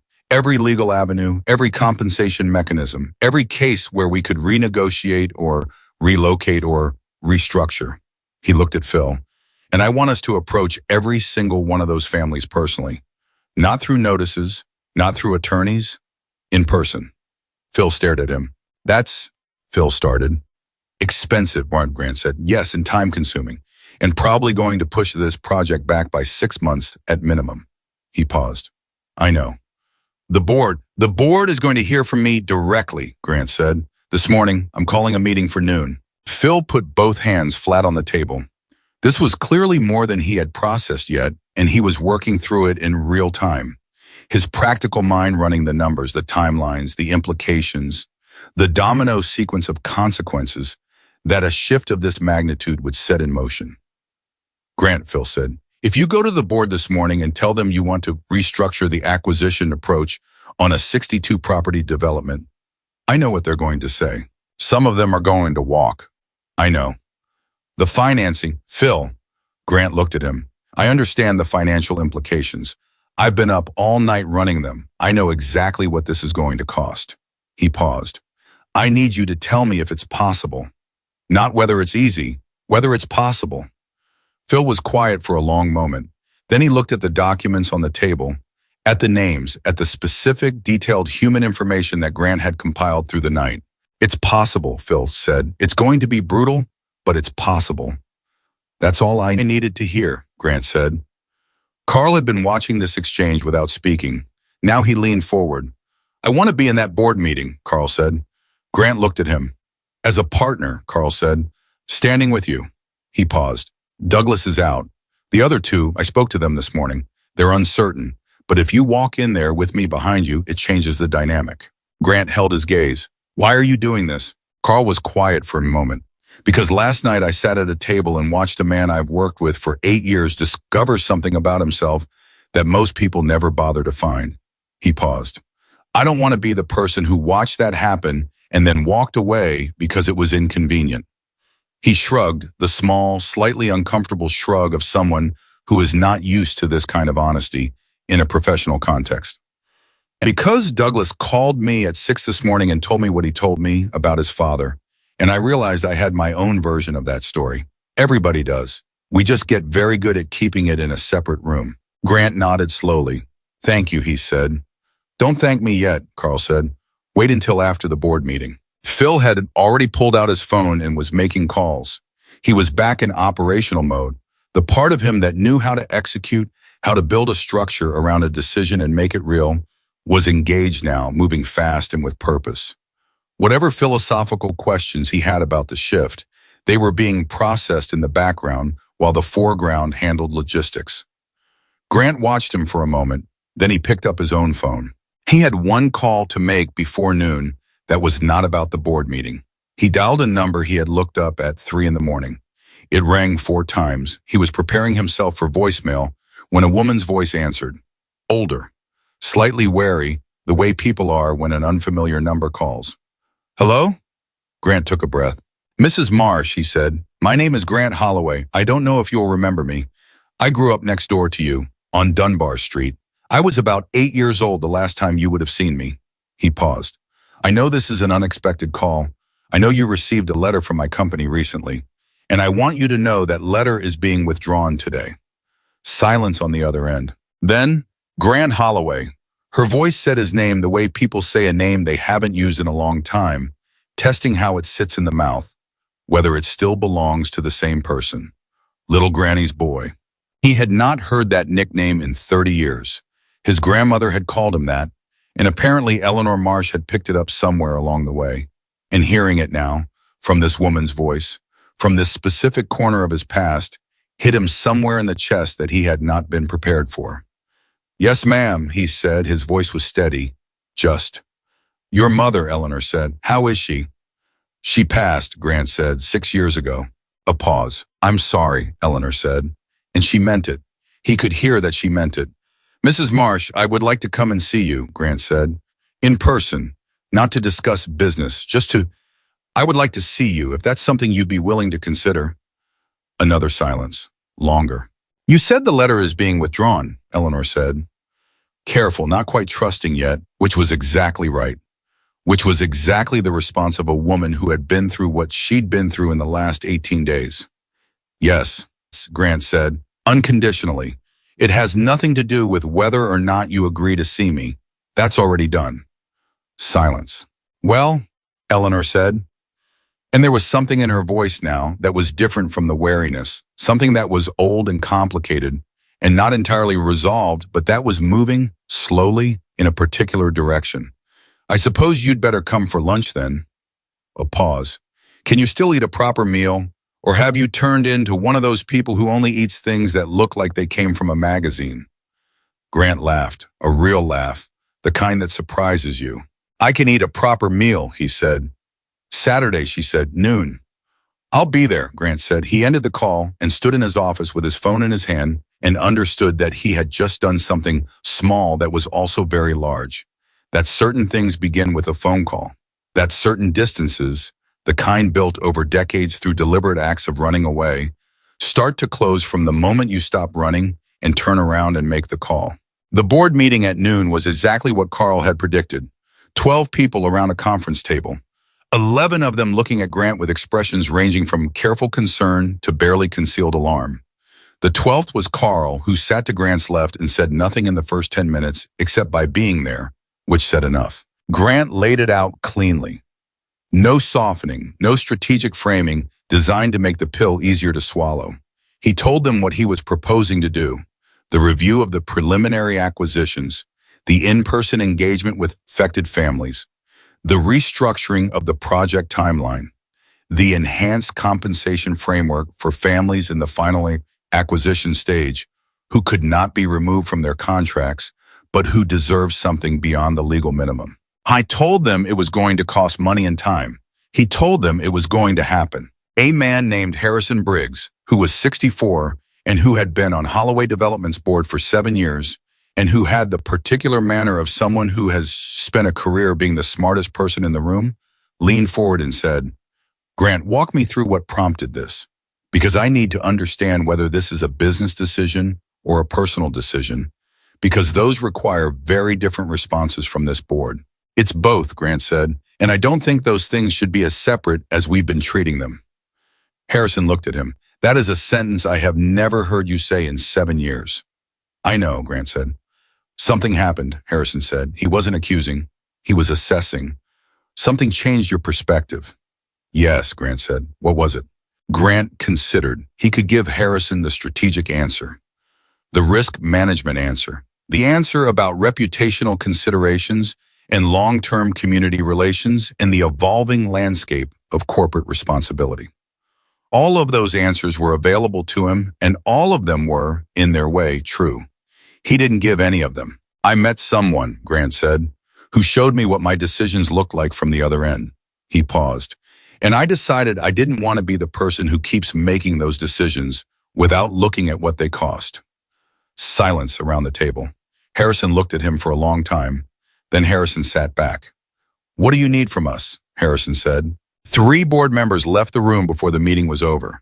They didn't make a scene. They simply gathered their things and walked out, and everyone understood what it meant, and nobody pretended otherwise. The financing structure would need to be rebuilt. That was real. That was going to require months of work and a significant amount of pain. But 7 board members stayed. 7, including Harrison Briggs, who at the end of the meeting looked at Grant and said quietly so that only Carl could hear, I have been waiting for this version of you for a long time. Grant looked at him. This version of me is going to be more expensive. Most things worth doing are, Harrison said. That afternoon, Phil put together a team. He sent them out in pairs. Not lawyers, not notices, but people. Project coordinators who had been briefed on what to say and how to say it. Trained to listen first. Trained to not walk in with a prepared position, but to hear what the family in front of them actually needed. The first call came back at 4:30. A family on Rosewood Avenue, 3 children, had been living under their acquisition notice for 30 days. They had already started pulling their kids from the local school. The mother had given notice at her job because she'd assumed they were going to have to move out of the district. When the coordinator came and told them the notice was under review, that they were not being asked to leave immediately, that someone was going to sit down with them and actually talk about what was possible. The mother sat down on her front step and put her face in her hands. The coordinator called Phil. Phil called Grant. Grant sat in his office and listened to the coordinator describe what had happened on that front step, and he didn't say anything for almost 30 seconds. What do you need from my end? Grant finally said. I need to be able to tell this woman something real, the coordinator said. She's asking me, what does this actually mean for my family? And I need to be able to give her a real answer. Tell her it means we're not making any decisions about her property without sitting down with her first, Grant said. Tell her that in writing from me, signed by end of day. He paused. And tell her the job situation. If she wants to reach back out to her employer, tell her we'll provide a letter explaining the change in circumstances.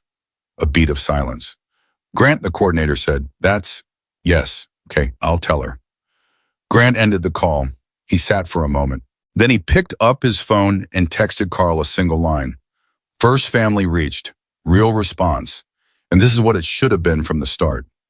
Carl texted back 4 seconds later. Keep going. By 6 o'clock that evening, 8 families had been contacted. 3 of them were still on the preliminary list and had been told their acquisitions were under active review. 5 of them were in the final stage, and those conversations were harder. The coordinator teams had to be honest about the limits of what could be changed and creative about what could be done within those limits. Compensation, relocation assistance that actually covered real costs rather than legal minimums. Connection to housing resources. In 2 cases, alternative properties in the same area that hadn't been on the acquisition list and that could potentially serve the project's needs while keeping the family where they were. None of it is simple. All of it was real. At 6:30, Grant got another call, not from Phil, not from one of the coordinators, from a woman named Patricia Guerrero. He almost didn't recognize the name when it came up on his phone, and then in the half second before he answered, he placed it. The woman with the sign. He answered. Mr. Holloway, she said. Her voice was not what he expected. He'd built an image of her in his mind over the years. Not a specific image, more of an abstraction, the kind of blurred and faceless category you file people into when you are trying not to see them as real. And her voice broke that abstraction instantly. She sounded like someone's grandmother. She sounded like someone who had cooked a lot of meals and attended a lot of school plays and argued with a lot of insurance companies and won some and lost some and kept going. Mrs. Guerrero, he said, I heard from your people today, she said, the young man who came to my door. Yes, Grant said. He was very polite, she said, and there was something in that small observation, the specificity of it, the way she'd noted it, the way you note something you didn't expect.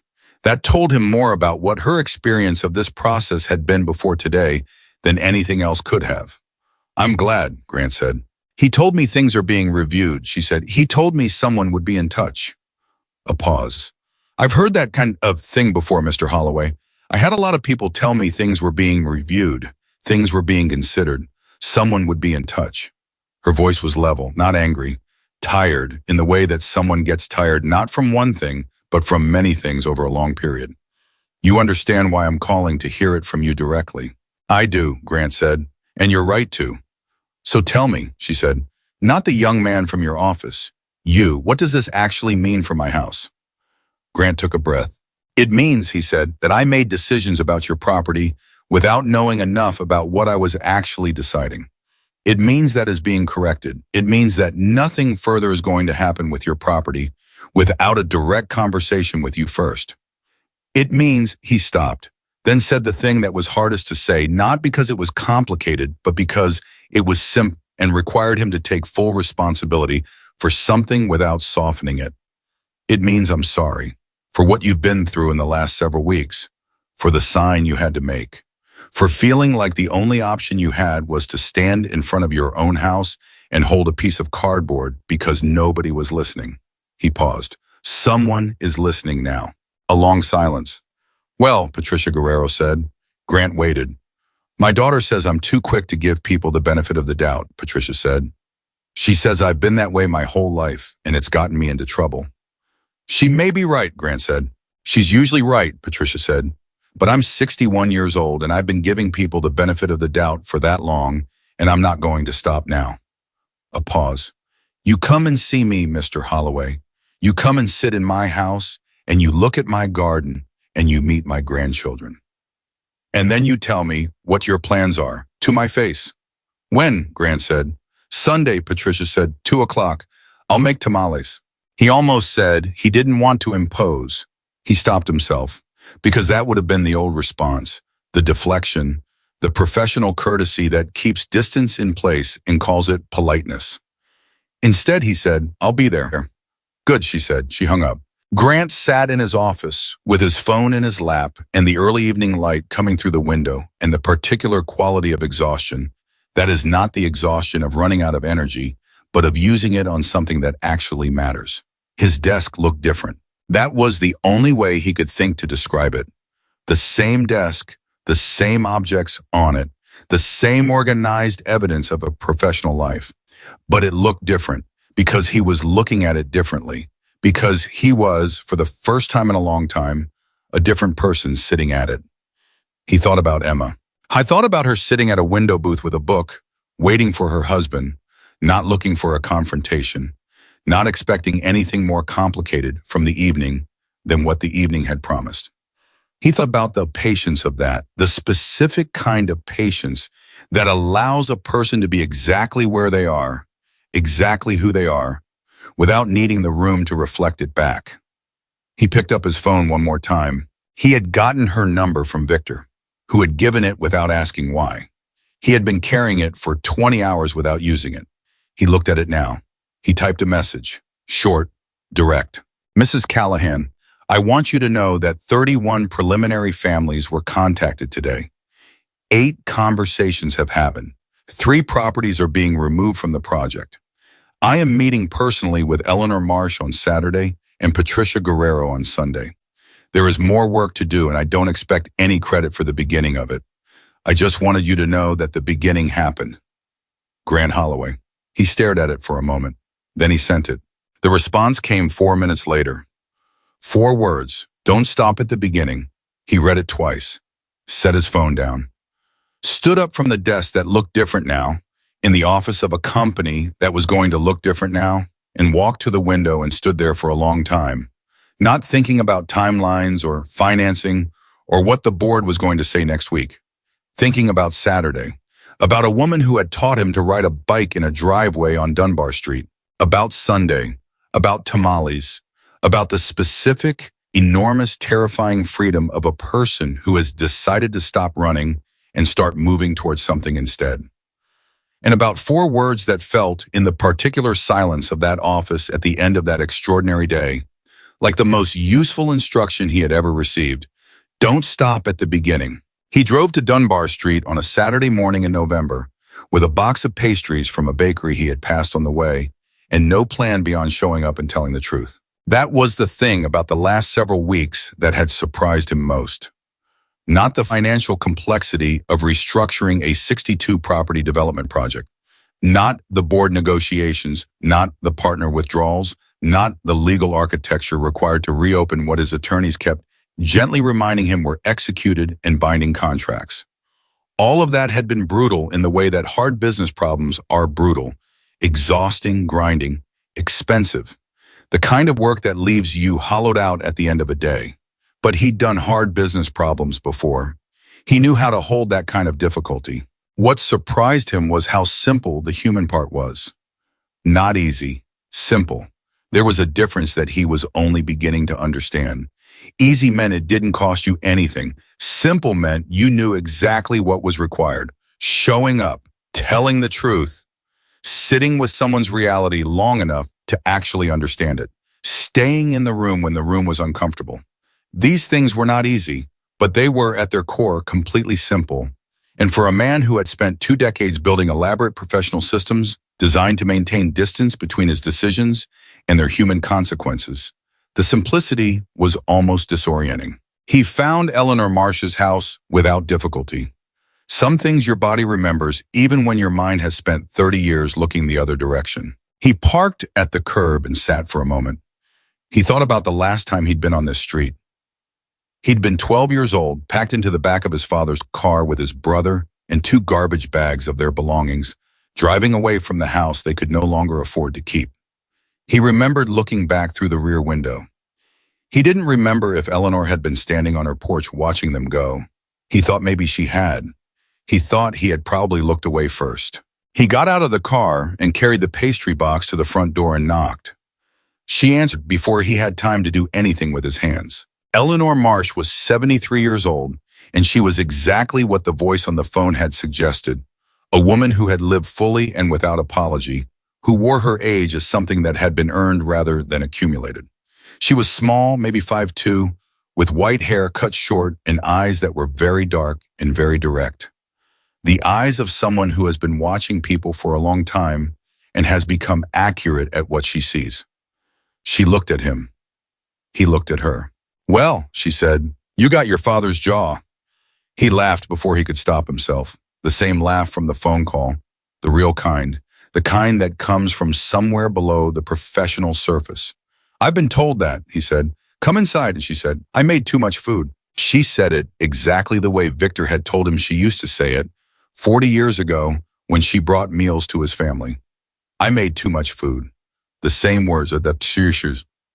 The same easy, unstressful gift of allowing someone to receive something without having to name the need behind it.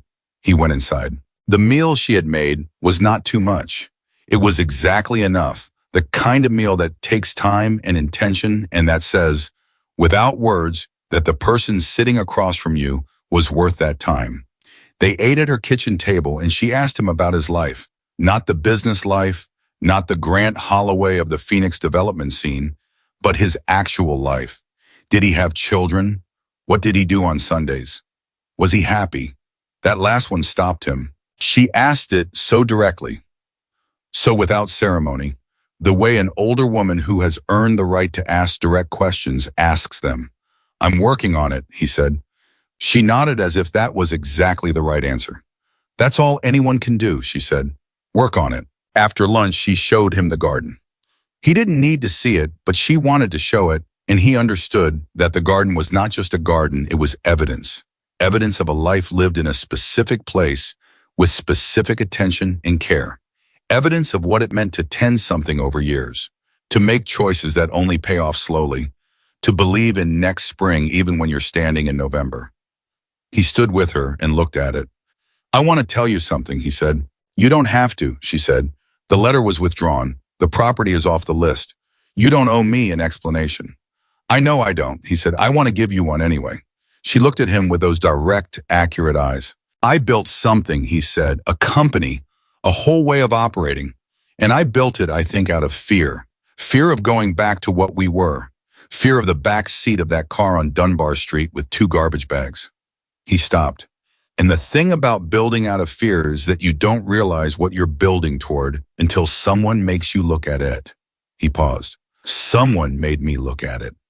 "The woman from the news," Eleanor said. He looked at her. "What?" "There was a small piece in the local paper," Eleanor said, "about changes at Holloway Development, about families being contacted. A coordinator came to my neighbor Dorothy's house, and Dorothy told everyone she knew." Eleanor's voice was dry and warm at once. "In a neighborhood like this, Mr. Holloway, word travels in about 4 hours. Everyone on this block knows someone made you look at it." She paused. "The woman at the restaurant, the one with the Hells Angels husband." Grant was quiet for a moment. Then he said, "She's not, Victor isn't just her husband. She's not just his wife. They're more than how they sound in a neighborhood story." "Most people are," Eleanor said simply. He stayed for 2 hours. When he left, she walked him to the door, and she put one small, firm hand on his arm, and she said, "Your mother would have been proud of this. Not the company, not the money, this." She squeezed his arm once. "Come back in the spring. The garden looks better in the spring."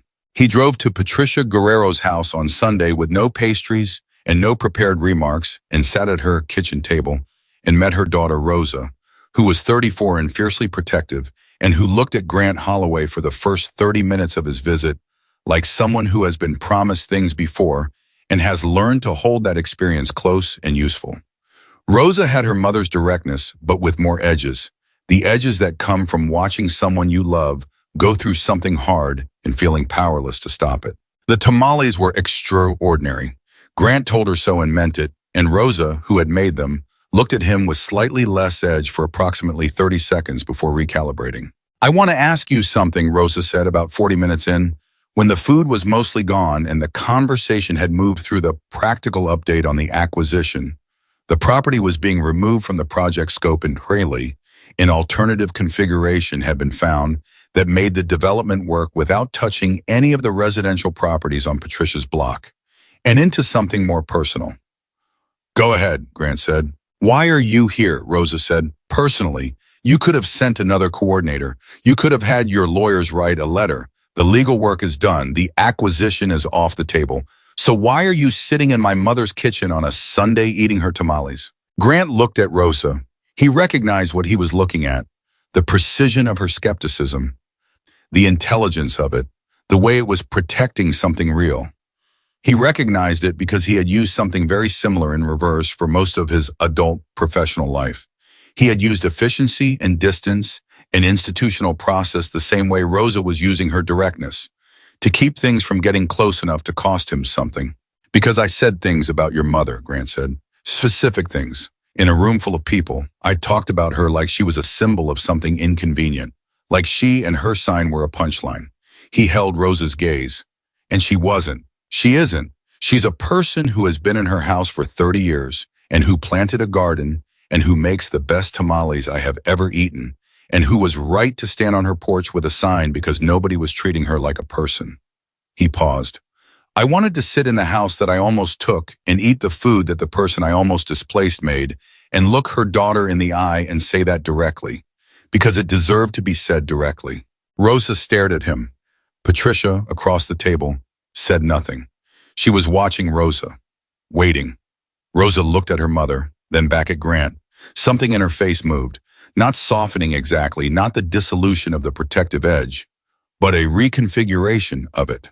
Like a door that has been bolted from the inside that hasn't been opened, but that you can hear, very slightly, shifting on its hinges. Okay, Rosa said, just that, one word, but the way she said it. Grant stayed for 3 hours. When he left, Patricia walked him to the door and she took his hand in both of hers, the way older women do when they want to communicate something that words are too small for. She held it for a moment and looked at him, and then she said, "You come back and visit, not for business, just to visit." He said he would. He meant it. The drive back from Patricia Guerrero's house was 45 minutes, and Grant spent most of it not thinking about the foundation he had started building in his mind over the last several weeks, not thinking about the board or the restructured project or the 6 months of financial pain that was still ahead. He spent it thinking about what it felt like to sit in a room where someone was genuinely willing to let him in. Not because he had power, not because he had money, but because he had shown up and told the truth and sat still long enough for the room to believe him. That was new. That was completely, entirely new. I had been in thousands of rooms, conference rooms, boardrooms, dining rooms at expensive restaurants, rooms where deals were made and hands were shaken and champagne was poured. He had been in those rooms and he had been comfortable in them and he had been good at them. But he had never been in a room the way he had been in Patricia Guerrero's kitchen and Eleanor Marsh's living room, present in a way that required nothing from him except honesty. He had not understood, until very recently, that those were the rooms that mattered. 3 weeks later, on a Tuesday morning, Phil Garrett knocked on Grant's office door and came in with a folder and the expression of a man who has news he isn't sure how to categorize. "You need to see this," Phil said. He put the folder on the desk. Grant opened it. Inside was a printout of an online community forum. One of those neighborhood platforms where people posted about everything from lost dogs to local politics. The post was from Dunbar Street. It had been shared several hundred times. The title was "The Developer Who Came to Lunch." Eleanor Marsh had written it. It was 6 paragraphs long, and it was written in the voice of a woman who chooses her words with care and means every one of them. She described the letter. She described the fear of the last several weeks. She described the coordinator who had come to her door, and then the phone call, and then the Saturday lunch. She described Grant Holloway sitting at her kitchen table, eating her food and looking at her garden, and telling the truth about who he had been and who he was trying to become. She did not present him as a hero. She was too accurate for that. She said clearly that the harm had been real, that the fear had been real, that 31 days of living with an acquisition notice at 73 years old had been hard in a way she would not minimize. She said that what came after did not erase what came before. But she also said this: some people get a hard look at themselves and they flinch and they look away and they go back to what they were. And some people get a hard look at themselves and they stay with it. I believe this man stayed with it. I am not asking anyone to celebrate that. I am simply saying that I saw it and I believe it. And I think the truth of what a person does next matters just as much as the truth of what they did. Grant read it 3 times. Phil was watching him. The post has been shared into several Phoenix community groups, Phil said carefully. The local paper has reached out for a comment. He paused. Also, 2 of the board members who walked out of the noon meeting have called in the last 48 hours. Harrison thinks they want back in. Grant set the folder down. Tell the paper I'll call them back this afternoon, Grant said. And tell the board members. He stopped. Tell them the project's direction isn't changing. If they want to be part of what we're building, they're welcome. But they need to come in with that understanding. Phil nodded. He started to leave. Phil, Grant said. Phil stopped. Eleanor Marsh's property and Patricia Guerrero's block. I want those permanently flagged in the system, not just removed from this project, permanently protected from any future acquisition by this company. I want it written into the operating documents. Phil looked at him. I'll have the legal team draft it today, Phil said. He left. Grant sat alone for a moment with the folder open in front of him and Eleanor's words on the screen of his phone and the particular quality of silence that follows a decision that is both too late and exactly on time. He picked up his phone. He sent a text to Emma Callahan. Something happened today I thought you should know about. He typed out a summary of Eleanor's post, short and factual, 3 sentences. Then he added, I don't have a way to say thank you that is equal to what happened that night. I'm not sure thank you is even the right word. Maybe the right word is I understand now what the work is, and I'm doing it. He sent it. He waited. This time it took 7 minutes. Worth noting, I didn't do anything that night. You did. The rest is yours. E. He read it, set the phone down, stood up. He had a 2 o'clock meeting with the project team about the alternative configurations for the South development. He had a 4:30 call with the financing group about revised terms. He had a dinner with Carl to talk through the next phase of the board situation. His calendar was full in the way his calendar had always been full, but something was different about the fullness of it now. It wasn't the frantic, accumulating fullness of a man running toward more. It was the deliberate, intentional fullness of a man who has decided what he is running toward and why, and who is not confused, even on the hard days, about what matters. He thought about Victor standing outside the Silver Oak Roadhouse in the October dark, pushing off the railing, saying, go home and get some sleep. Tomorrow's going to be a long day. Victor had been right about that, about the length, about the number of long days stacked behind it. But he had not been wrong about the work either. And Grant was beginning to understand, in the way you only understand things by actually doing them, that the length of the days was not the problem. The length of the days was the point. The foundation came together 3 months after that Thursday evening in October. It didn't have a dramatic launch. There was no press event, no ribbon cutting, no announcement designed for maximum visibility. Grant made a deliberate choice about that the foundation was not going to be something he performed. It was going to be something he did. He called it the Dunbar Street Foundation. Not because that was the most strategic name, not because it tested well or carried the right brand associations, but because it was true, because Dunbar Street was where it started. Not the foundation itself, but the understanding that made the foundation possible. The understanding that had been growing in him, quietly and without acknowledgement. Since he was a boy in the back seat of his father's car, looking through the rear window at a street that had held him when he needed holding. The foundation's first initiative was a housing stability fund, not abstract housing advocacy, specific, practical, targeted support for families in the Phoenix area facing displacement due to commercial development, legal assistance, relocation resources, compensation negotiation, connection to alternative housing. Phil Garrett, who had spent 3 months watching Grant work in a way he had never seen before, and who had made his own private decisions about what that meant for his professional life, asked to run it. Grant said yes without hesitating. He called Phil into his office the morning after Phil asked and looked at him across the desk and said, "You understand this isn't going to make us rich." "I know," Phil said. It's going to make us right," Grant said, "which is different and slower." "I know," Phil said again. "Why do you want to do it?" Grant asked. Phil was quiet for a moment. "My grandmother lost her house," he said, "in St. Louis, 1987 urban renewal project. She got a letter in 30 days and a check that didn't cover half of what it cost her to start over." He paused. "I was 15. I didn't understand it then. I understand it now." He looked at Grant steadily. "I've been understanding it for a while. I just didn't do anything about it." Grant nodded slowly. "Welcome to the work," he said. The first board meeting of the Dunbar Street Foundation was held on a Wednesday afternoon in February. Around the table, Carl, who had formalized his restructured partnership with Holloway Development on the terms that included a seat on the foundation board. Harrison Briggs, who had called Grant 3 times in December and who had arrived at each call with a different version of the same message, which was that he had been wrong to stay quiet for as long as he had.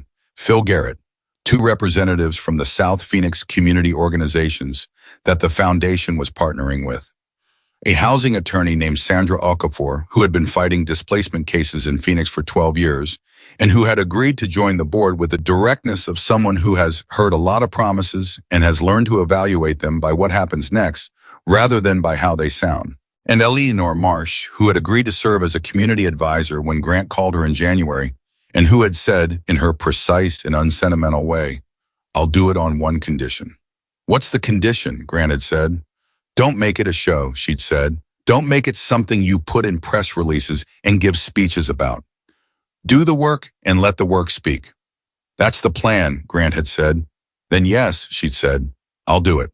Rosa Guerrero was in the room too. She had come as her mother's representative. Patricia had a standing Sunday commitment that she refused to reschedule for any meeting regardless of how important, and she arrived with a legal pad and a pen in the specific alertness of someone who is paying close attention because she has decided on careful reflection that paying close attention is worth her time. She had not softened exactly. She was still precise, still direct, still protective, but the edges had reconfigured themselves into something more like tools and weapons. She looked at Grant across the table at the beginning of the meeting. "My mother wants me to ask you something," she said. "Go ahead," Grant said. "She wants to know if you've been back to Silver Oak." Grant paused.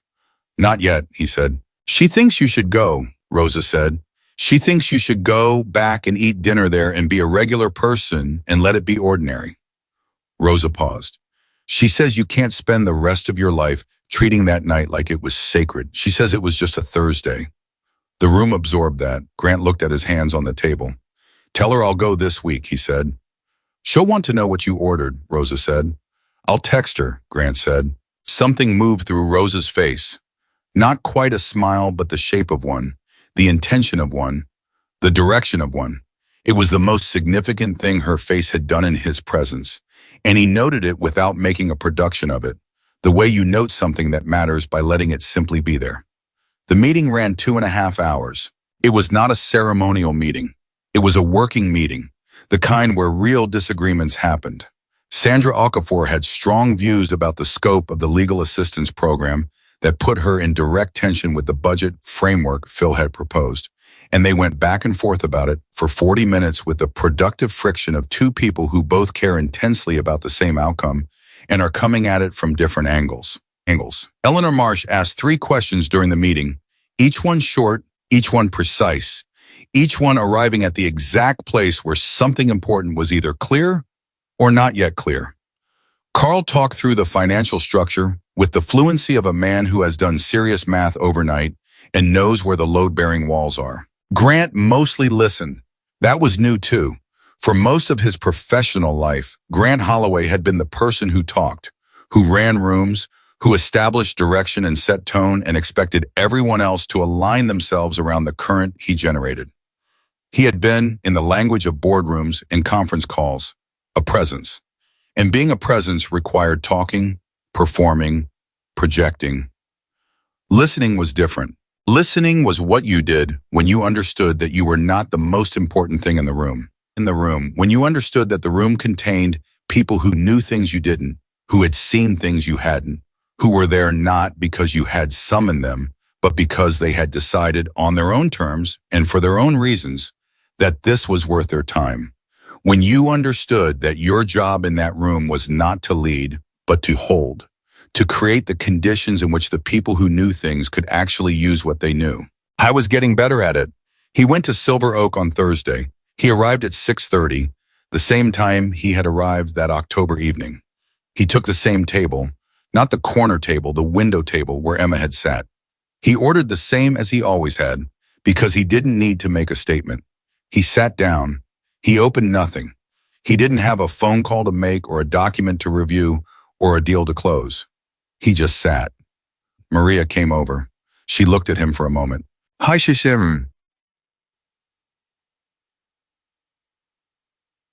Hi, she said. Hi, Maria, he said. She tilted her head slightly. Something in her expression did what Rosa's face had done. Not quite a smile, but the direction of one. Coffee, she said. Please, he said. She went and got it and came back and put it in front of him, and he wrapped both hands around it the way Victor had wrapped both hands around his coffee mug 3 months ago, and he sat in the window booth of the Silver Oak Roadhouse on a Thursday evening in February and watched Phoenix move through its ordinary business outside the window. The cars and the people and the particular quality of February light in Arizona, which is softer than October light and longer and more forgiving. Danny came by with a menu. He was a little more confident than he'd been 3 months ago, a little less like someone who wasn't sure what to do with himself, and a little more like someone who was beginning to find his footing. You know what you want? Danny said. What's good tonight? Grant said. Danny looked at him with the slight surprise of a regular who has never asked that question before. The meatloaf, he said. Maria's sister made it. She comes in sometimes on Thursdays. That, Grant said, and whatever comes with it. Danny wrote it down and walked away. Grant sat. He thought about Eleanor's garden in winter, about Patricia's tamales, about Rosa's legal pad and her precise, protective eyes in the shape of a smile that was getting easier to find, about Phil Garrett and his grandmother's house in St. Louis in Mormon, about Carl at a Thursday evening dinner table saying, I have been waiting for this version of you for a long time, except that had been Harrison, and the fact that he could hear both their voices saying it meant something. About a parking lot full of motorcycles arriving without drama and leaving the same way. About Victor leaning on a railing in the October dark, not threatening anyone, not performing anything, just staying until he was sure everything was okay. About Emma Callahan sitting at this table with a book and a glass of iced tea and the specific, bottomless patience of a woman who decided, not on that Thursday evening, but long before it, through years of doing the kind of quiet work that doesn't get covered in the local paper, that the best use of the power she had was to hold space for other people to find their own. Don't stop at the beginning. The meatloaf arrived. It was, as Danny had suggested, very good. Grant ate it slowly without hurrying, the way you eat something when you're not eating to get to the next thing, but because the thing itself is worth being present for. The restaurant filled up around him, families, couples, older people who knew each other and talked easily across tables. The particular warm, low-lit world of a place that has been doing this for 31 years and that carries in its worn booths and chipped ceramic mugs the accumulated weight of thousands of ordinary Thursdays, each one its own world, each one its own small set of lives briefly intersecting over food and coffee and conversation. He was part of it tonight. I was not the most important thing in it. He was not the center of it. He was one person at one table eating one good meal and watching the ordinary, irreplaceable life of a place that had known him at his worst, and that was, in the way of places that have been around long enough to develop a kind of memory. Simply continuing. He texted Patricia Guerrero when the check came. Meatloaf, Maria's sister made it. Extraordinary, second only to yours. 3 minutes later, good boy. He left a generous tip. He put on his jacket. He walked to the door. He stopped with his hand on it and turned back, just for a second, and looked at the room. At Maria behind the counter. At Danny setting down plates 2 tables over. at the worn booths in the low light, and the 31 years of ordinary Thursdays that lived in the surfaces in the air. He thought about the man who had walked out of this room 3 months ago, who had stood in the parking lot with Victor Callahan under a cold October sky and heard the words "go home" and understood them as permission. He thought about the distance between that man and the man now standing at this door. Not small distance, not crossed easily or cheaply or without cost, but crossed. He pushed through the door and walked out into the February night, into the cool and wide Arizona air, into the life that was waiting for him on the other side of the hardest look he had ever taken at himself. Behind him, the Silver Oak Roadhouse kept doing what it had always done. It held people. It remembered them. It kept the lights on and the coffee hot and the booths warm for whoever came through the door, whatever they were carrying, whatever version of themselves they were bringing with them tonight. Because that is what certain places do. They hold.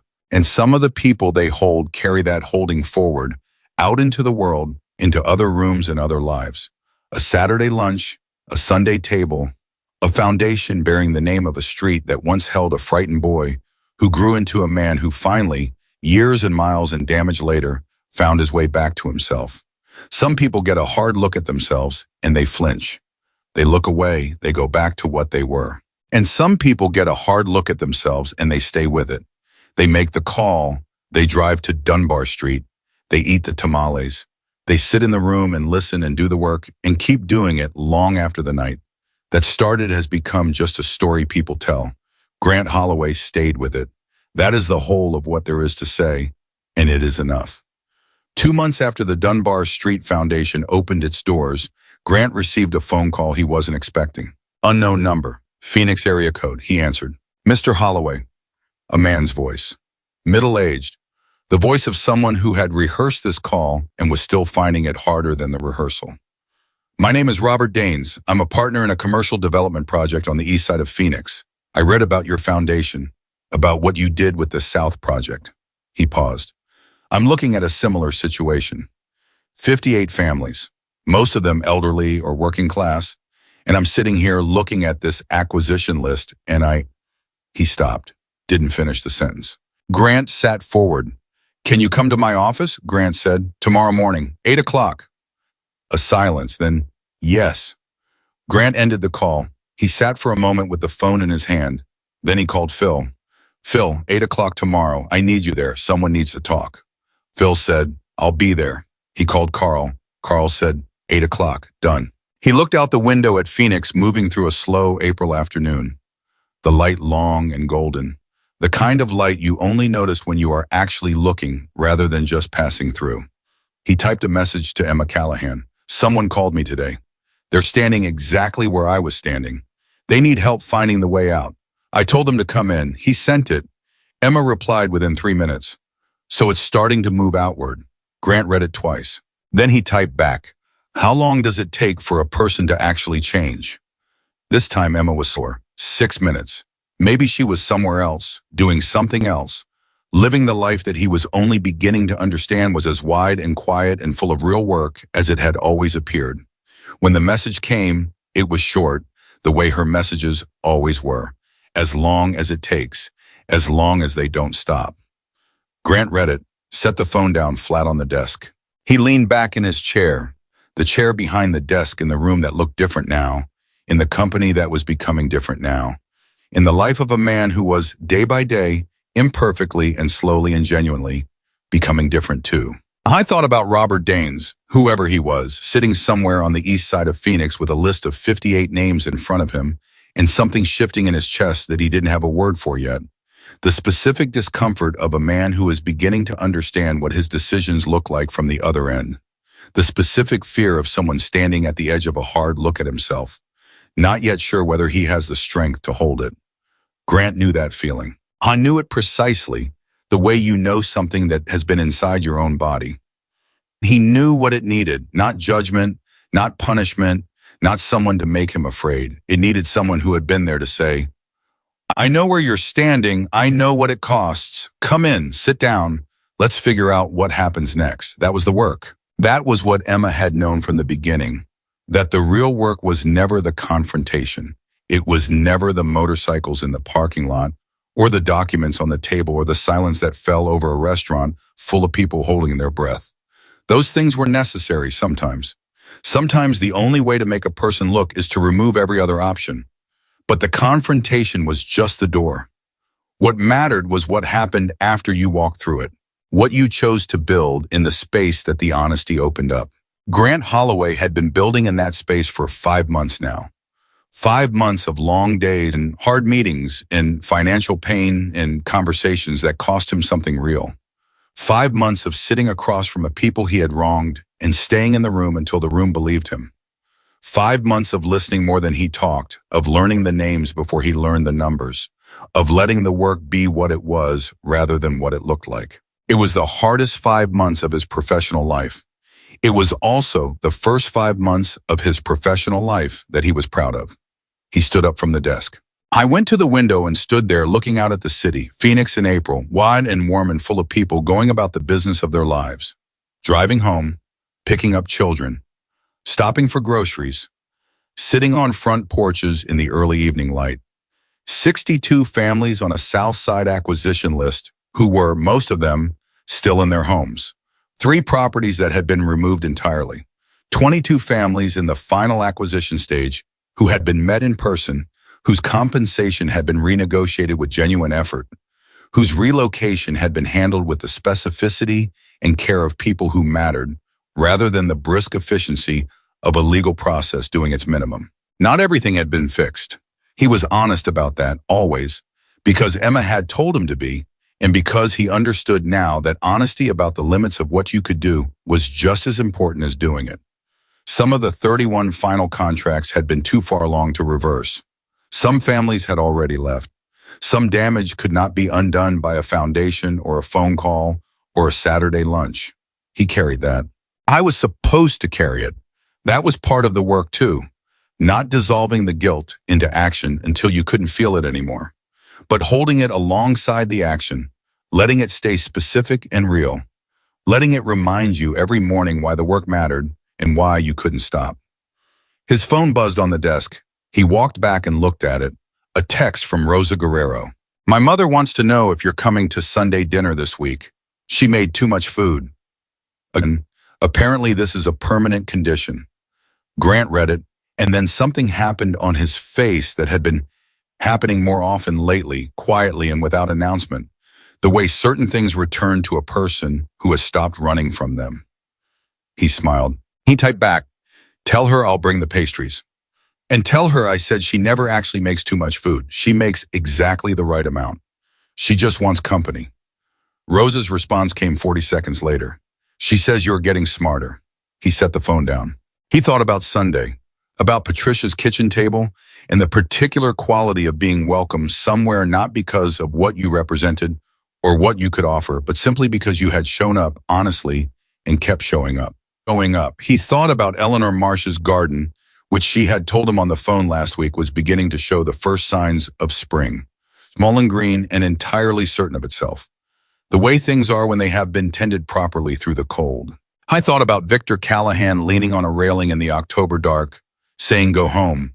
The ease of it, the certainty, the total absence of drama in a man who had every reason for drama and had chosen something quieter and more powerful instead. I thought about Emma at a window table with a book, waiting for her husband, not looking for a confrontation, having no idea that the evening was going to become what it became, and then, when it did become that, responding to it with a stillness that was not passivity, but its own kind of force.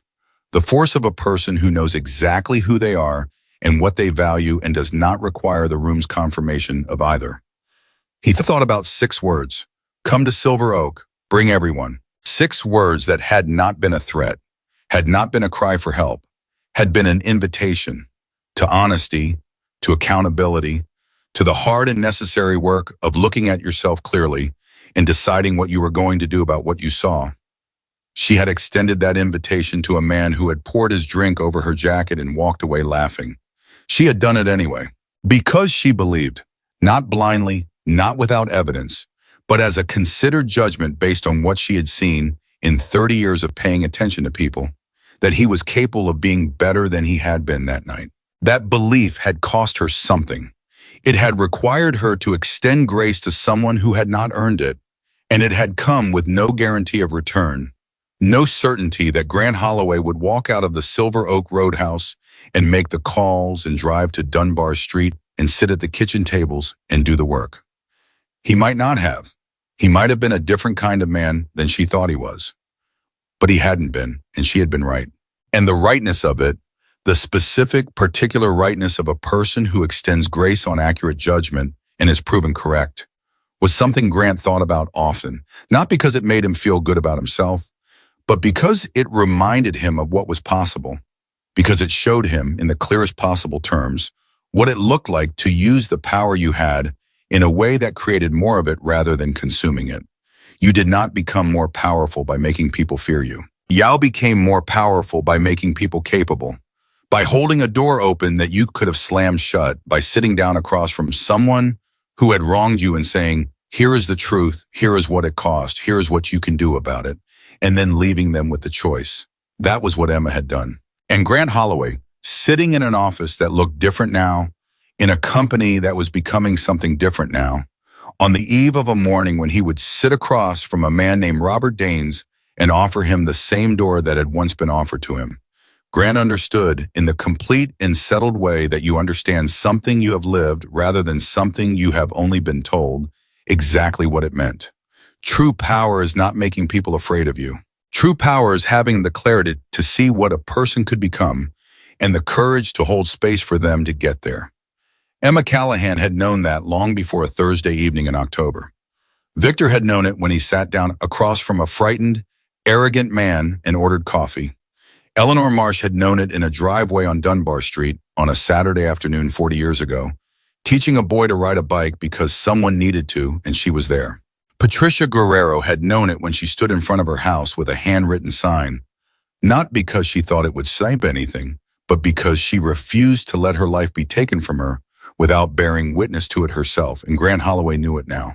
He would carry it into a meeting room tomorrow morning at 8 o'clock, and he would sit across from Robert Daines and he would say, tell me about your list. Tell me the names. Tell me who you're looking at and what you see when you really look. And they would begin, because that is how it works.